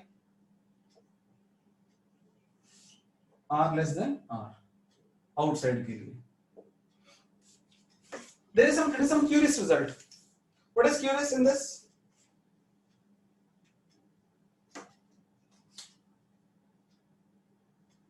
ये तो कुछ ऐसा लग रहा है, ये इसका सेंटर है और ये इसका डिस्टेंस कितना है, r है।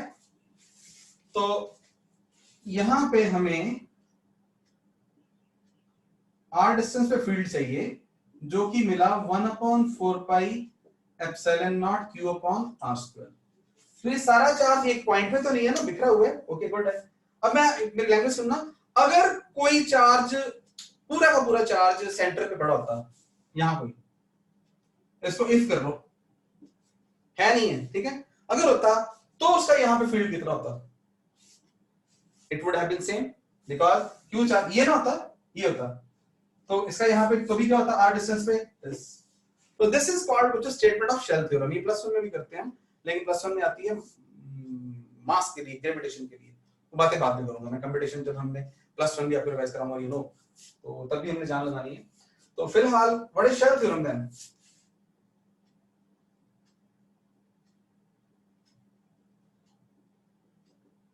field due to a uniformly charged spherical shell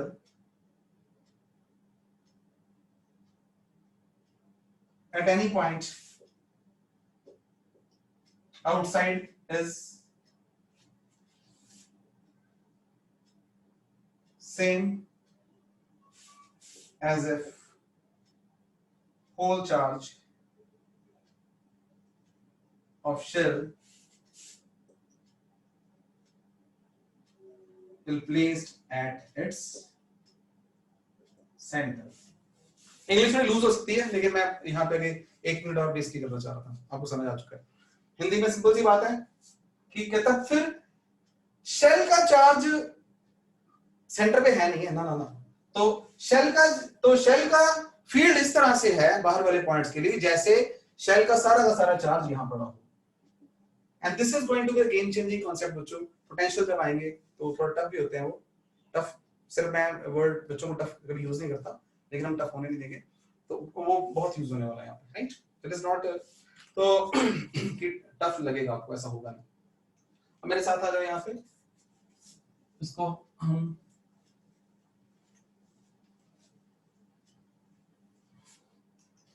एक और चीज, if sigma is the surface, तो मैं इसको मिटा भी रहा हूं यहां से, हम नया डायग्राम बना लेंगे। सरफेस चार्ज डेंसिटी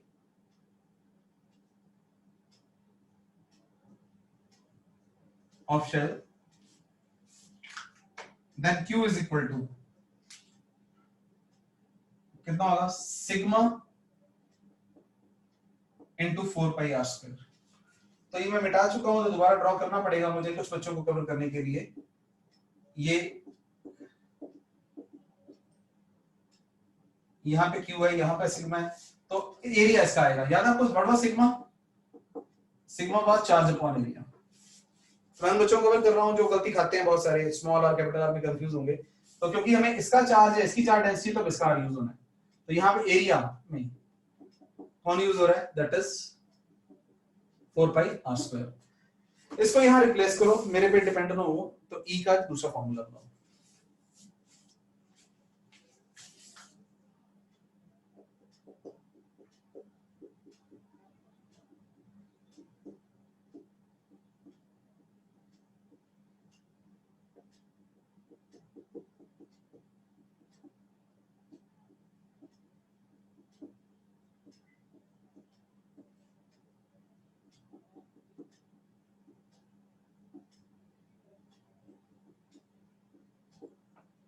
ये फिगर हमारी जिंदगी में बार बार आने वाली है, sigma upon epsilon in one form और अदर फॉर्म, कभी सिग्मा बाय 2 एप्सिलॉन नॉट। तो ये हो गया जी।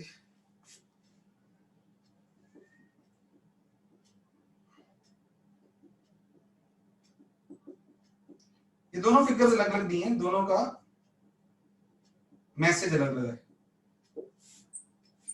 वो इन टर्म्स ऑफ चार्ज है, वो in terms of charge density है। In any case E is inversely proportional to R square। अभी बाद में बात करते हैं इस पर। तो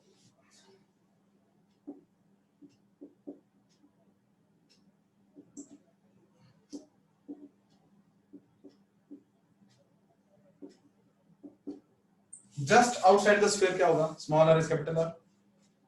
तो यहाँ पे थोड़ी सी छोटी सी मैं आपको, ताकि आपका एक नंबर कितना कटे बोर्ड एग्जाम में, अगर तो बोर्ड एग्जाम में सिर्फ ये डेरिवेशन आए कि जस्ट आउटसाइड बताओ, ये ना ही हो, तो तब आपको वहां ड्रामा करना होगा प्रॉपर। तब आप क्या करोगे कि यहाँ पे सरफेस शो करोगे, बनाओगे प्रॉपर, राइट, और फिर वही e into pi are square 4 pi are square करके आंसर दोगे, राइट। तो लेकिन हमारे केस में पता है कि यहाँ पे स्मॉल r को सिर्फ क्या पुट कर दें, कैपिटल R, तो यही फॉर्मूला यूज कर डालना है हमने। E surface 1/4 pi epsilon naught q upon r square sigma upon epsilon naught, because r के साथ r cut dead, sigma upon epsilon not.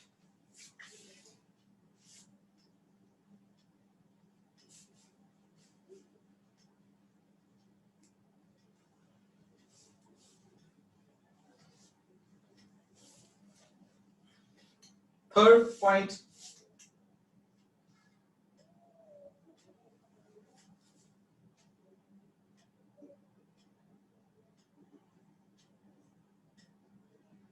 inside the shell, मतलब r less than r,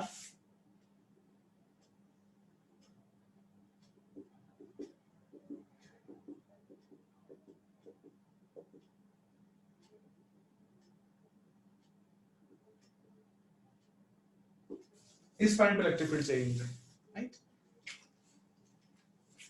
तो मैंने क्या किया,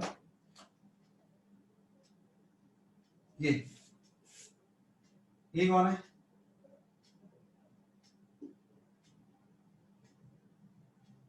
गॉसियन सरफेस, और हर point पे field E मान लिया, मुझे पता नहीं है या नहीं है, E मान लिया। तो इस केस में गॉसियन सरफेस साथ कितना आएगा flux, again E into 4 pi r square। What will be Q enclosed in this case?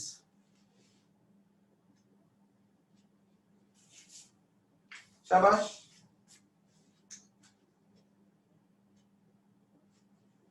I am waiting for the answer. What is Q enclosed in this case?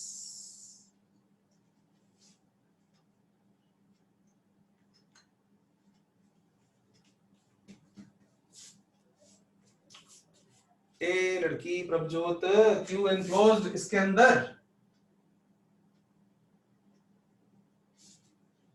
ये कौन है? आज तूने 2 बार जवाब गलत दिया, लेकिन डिस्करेज नहीं होना, बल्कि मैं यस हाँ वॉल्यूम लो कोई बात नहीं, बट गुड, अच्छी बात है। एक बच्चा गलत आंसर देगा तो सभी को, मेरा डाउट सही है, इसका मतलब मैं ठीक चल रहा हूँ ध्यान से। तो Q enclosed is 0, रीजन है कि ये गॉसियन सरफेस है ना, हमें इसका enclosed की बात नहीं हो रही। गॉस लॉ हमने कहाँ लगाना है, गॉस लॉ कहाँ, सभी सीखो इस बात से फिर, तो चाहे प्रभजोत ने गलत आंसर दिए हैं, उसका फायदा आपको होना चाहिए बिल्कुल साथ में। तो अब फिर एक दो बच्चा लिखते हैं आंसर फटाफट। क्या जब मैं कह रहा हूँ Q enclosed 0 है, ये समझ आ रही है? Q enclosed by whom? Enclosed by Gaussian surface, मुझे स्फीयर से कोई लेना देना नहीं है। और बच्चे लिखो, दो चार बच्चे फटाफट। 0, yes, good, कहानी खत्म। फ्रॉम गॉस लॉ,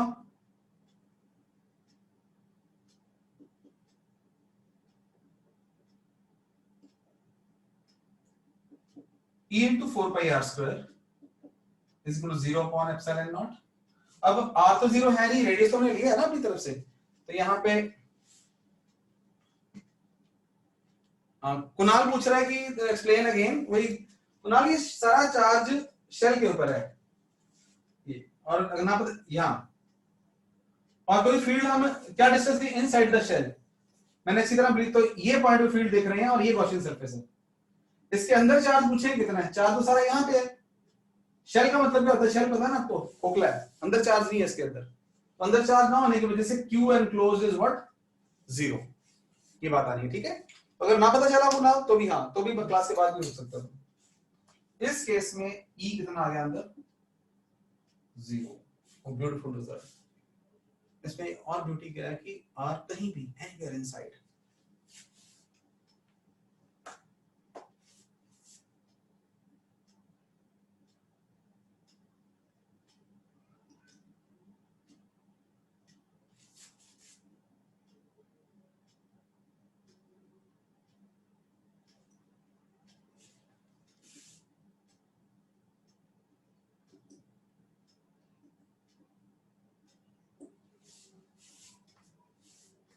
ये लिखते लिखते ना मुझे कुछ गलती लगी, मेरा ध्यान कहीं और चला गया, एक वर्ड छूट गया, उस वर्ड की वजह से ये स्टेटमेंट कई बार आपने क्वेश्चंस करे एमसीक्यूज कई बार होता है, which are the statements, there is कई बार होता है electric field may be 0, electric field must be 0, electric field may not be 0, may और मस्ट वर्ड आते हैं ना यहाँ पे, वहां ध्यान होता है। तो यहाँ पे अगर ये स्टेटमेंट हम ऐसे लिख दें तो it may become wrong as well. तो ये बताओ ये स्टेटमेंट में क्या कमी है, ये चीज लिखा हमने E0, फिर इलेक्ट्रिक फील्ड इनसाइड है, charge spherical shell, field is 0, नहीं यहाँ पे बिल्कुल कोई बात नहीं, मैं जानबूझ के ऐसी बात बोली है जो बता चुका हूँ। यहाँ पे क्या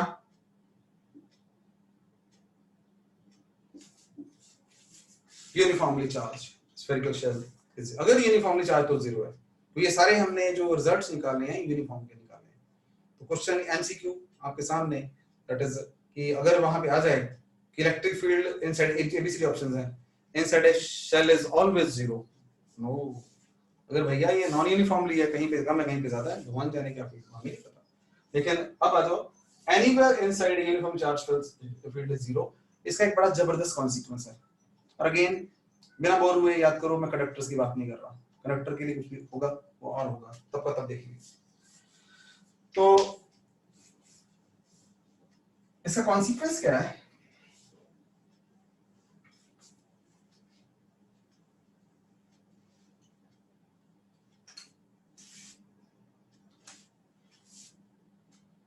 एक एग्जांपल ले लो आप इसको।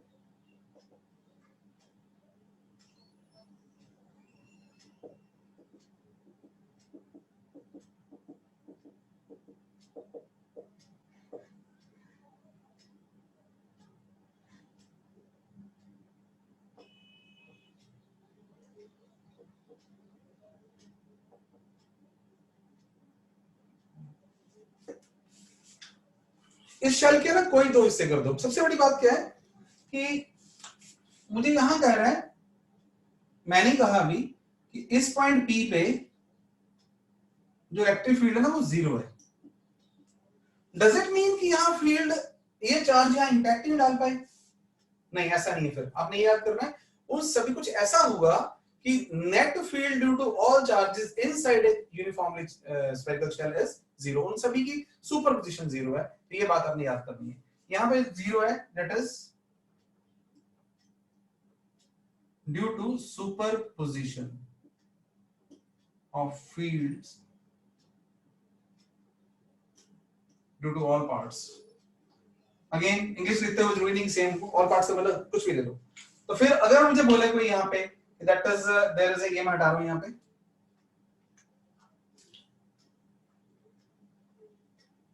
ये एक पार्ट लिया हमने, राइट, दिस इज पार्ट 1, और जो रिमेनिंग बचा ब्लैकेस्ट सा ये वाला, दिस इज पार्ट 2, और पी पॉइंट पे E1 is electric field due to part 1.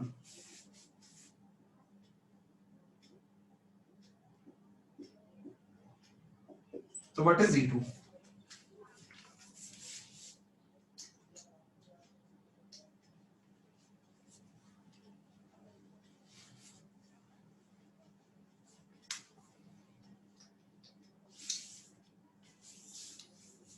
Come on, shabash.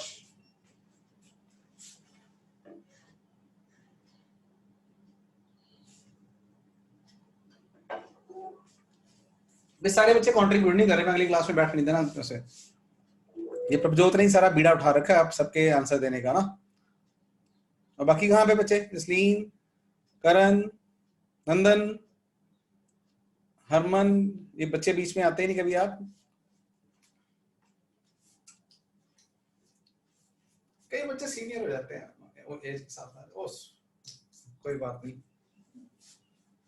और मैं नहीं बता रहा, गुड है, इट इज बिकॉज यहाँ पे फील्ड 0 हो गया, तो it must be E2 must be equal to minus E1 so that E1 plus E2 is 0. तो ठीक है बच्चों, आज के लिए इतना ही काफी है, तो परसों हम इसको इस चैप्टर के क्लोजर के नजदीक आ जाएंगे, तो आज आपको विद इन रफली 8 बजे तक शेयर हो जाएगी शीट, तो आप क्वेश्चंस कितने कर पाओगे मैक्सिमम, कोई इशू नहीं है, जो जितना मैं आपको उसमें हिंट भी दे दूंगा, किसी ने कुछ पूछना है अगर स्टॉप, बाकी please go away, good night, God bless you, शब्बा खैर, सत श्री अकाल, गुड नाइट।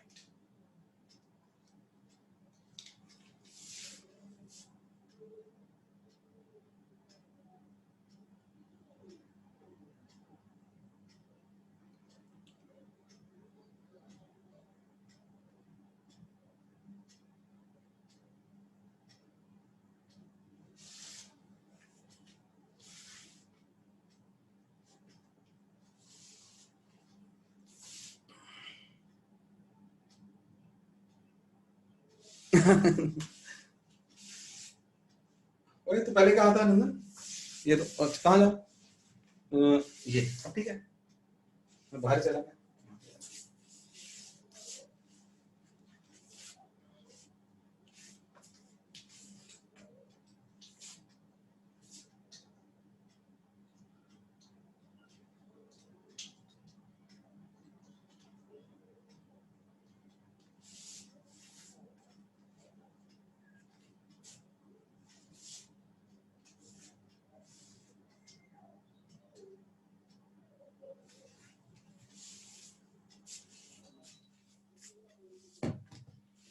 हाँ जी बच्चों, पर आई वांट टू लीव, अगर आपका कुछ है तो, वरना आज पढ़ो कुछ। अच्छा, ये Prabhjot inflatable balloon is charged by the rubbing it with the fur more readily to conducting or to insulating.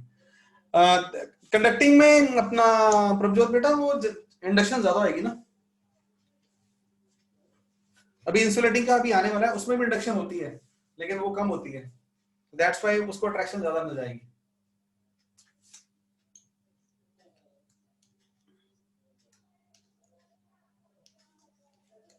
उद्देश्य तुमने कुछ पूछना है, तुम भी रुके हुए हो, हरमन आप रुके हो बेटा, कुछ पूछना हो तो बताओ, मेरा तो बस वही है, मैं तो रुका ही रहूंगा। नहीं बेटा, वो फ्लो तब करेगा अगर वो किसी से टच है, ग्राउंडेड है, तो ये क्वेश्चन आप इसे लूज कर सकते हो, हमें तो नहीं पता ना कि वो कनेक्टिंग वॉल की वो ग्राउंडेड है नहीं है, तो मतलब वो चीज को देखो आप ध्यान से, इसलिए हाँ अगर वो एक्सपेक्ट है तो that is, O yes Nandan, very good question. तो अभी बेटा मुझे ध्यान आया कि इंडक्शन से क्या होगा, वो बाउंड चार्ज इसके नजदीक रह जाएगा ना। ये देखो वॉल क्या आप ऐसे मान लो, बेशक मान लो। तो नंदन मैं तुम्हारे क्वेश्चन आंसर दे रहा हूँ बिल्कुल। स्मॉल आर कैपिटल आर वाला पंगा ही जो है, किसकी बात, शेल का रेडियस आर होगा कि आर, शेल का रेडियस कैपिटल आर लिया हुआ मैंने सारी डेरिवेशन में, ध्यान से तुमने नोट करना है जहां भी मैंने बनाया था ना। तो प्रभजोत मैं तुमसे बात कर रहा हूँ बेटा, ये पहले ये बड़ा गहरा पंगा है कि -1 में शेल जब हमने लिया था, ध्यान दो तो, ध्यान से तुम सुन बेटा, तो चार्ज शेल जो एग्जिस्ट कर रहा है, मतलब जरूरी नहीं कि वहां भी कैपिटल आर देगा पेपर में जेई में, लेकिन यहां हमने जो फॉर्मूले में लिखा है तो वो कैपिटल आर शेल का है। जहां भी शेल का एरिया आना होगा अगर, तो 4πr² आएगा। सिग्मा जब भी आएगा तो Q इंटू शेल का एरिया आएगा। मैं पूरे अपने दिल की भड़ास निकाल लूं ताकि तुम्हारा गलत ना हो जाए कुछ, ठीक है। अब जब हम आर डिस्टेंस की बात कर रहे थे, ये आर डिस्टेंस पे मेरा फील्ड ढूंढने का दिल कर रहा था, तब मैं यहां पे क्या लगा रहा था, गॉस लॉ। तब गॉस लॉ में जब फ्लक्स ढूंढना है तो E इंटू DA करना है ना, तब मैं यहां पे E इंटू 4π इसका, क्योंकि गॉस लॉ यहां पे लगाना मैंने, तो 4π इंटू r²। तो चंदन मुझे बता, कंफर्म कर कि मैंने जो तूने डाउट पूछा था यही था।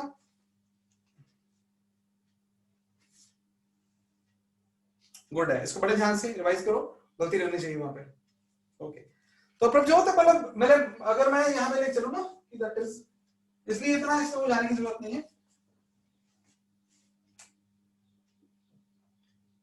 ये कंडक्टर है तो हम ये माने कंडक्टर न्यूट्रल है ना। मैं इसके पास कोई बैलून ले भी आया और इसके पास मान लो नेगेटिव चार्ज है, मैंने अभी ध्यान नहीं दिया किसके साथ होगा, तो ये पास में इसके पॉजिटिव करवा दिया तो ये अगर ग्राउंडेड भी फ्लो हो जाएगा। इसका अपना चार्ज, तो ये बाउंड चार्ज है ना, याद है, ये नेगेटिव हो जाएगा और that will flow, loose flow करेगा, ये बाउंड वही रह जाएगा।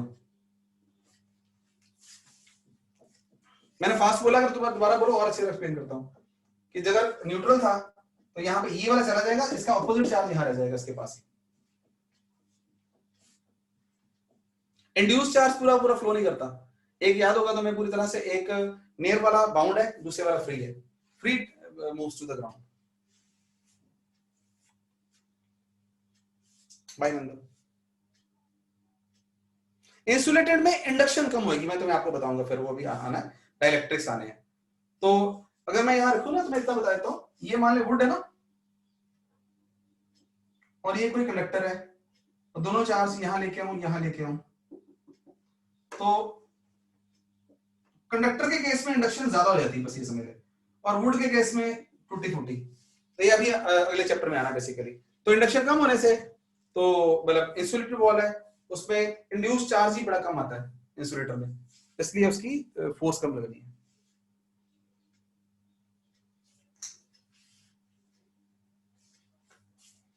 चलो ओके बेटा, keep the hard work doing. Nandan कुछ और पूछना तुमने, उद्देश्य तुम रुके हुए हो, बोलो पुत्र कोई है तो। Bye bye bye bye. Uddeshya Garg,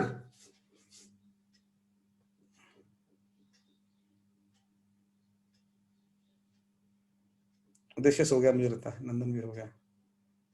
हाँ कुछ पूछना बेटा तूने, मैं तू खड़ा था ना, मेरी फिर आदत है ना मुझे बता दिया करो, मैं खड़ा हूं ना। यस कुछ पूछना बताओ, डाउट बोलो, शाबाश। तुम्हें तो पता ही, तब तक मैं जाऊंगा नहीं जब एक ही बच्चा यहाँ खड़ा रहेगा तब तक।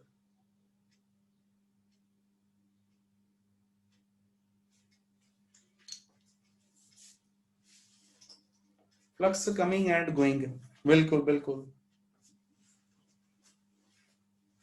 ये तूने आज बड़े दिनों बाद अच्छा काम किया है, जो रुक के तूने पूछा है।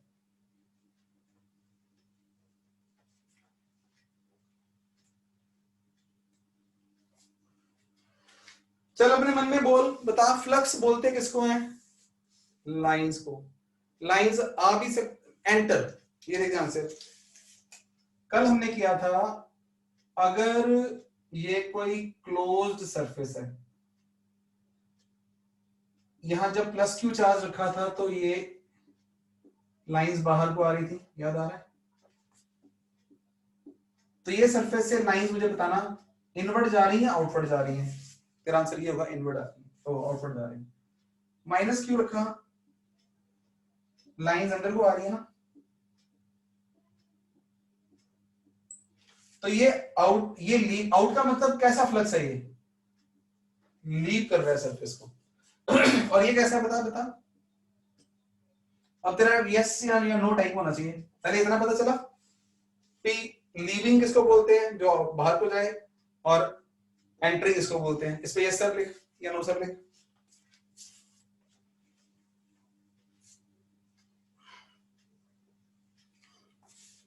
ठीक है, गुड। अब बेटा ये देख, अगर ये कोई क्लोज सरफेस है, राइट, और लाइन बाहर से आ रही है, कोई क्यू चार्ज रखा हुआ गोली मार जो उसके बाहर है ना? लाइन का मतलब बोल, ये लाइन ही फ्लक्स है ना? बता इस सरफेस के साथ ये लाइन कितनी बार टच कर रही है? 2 बार।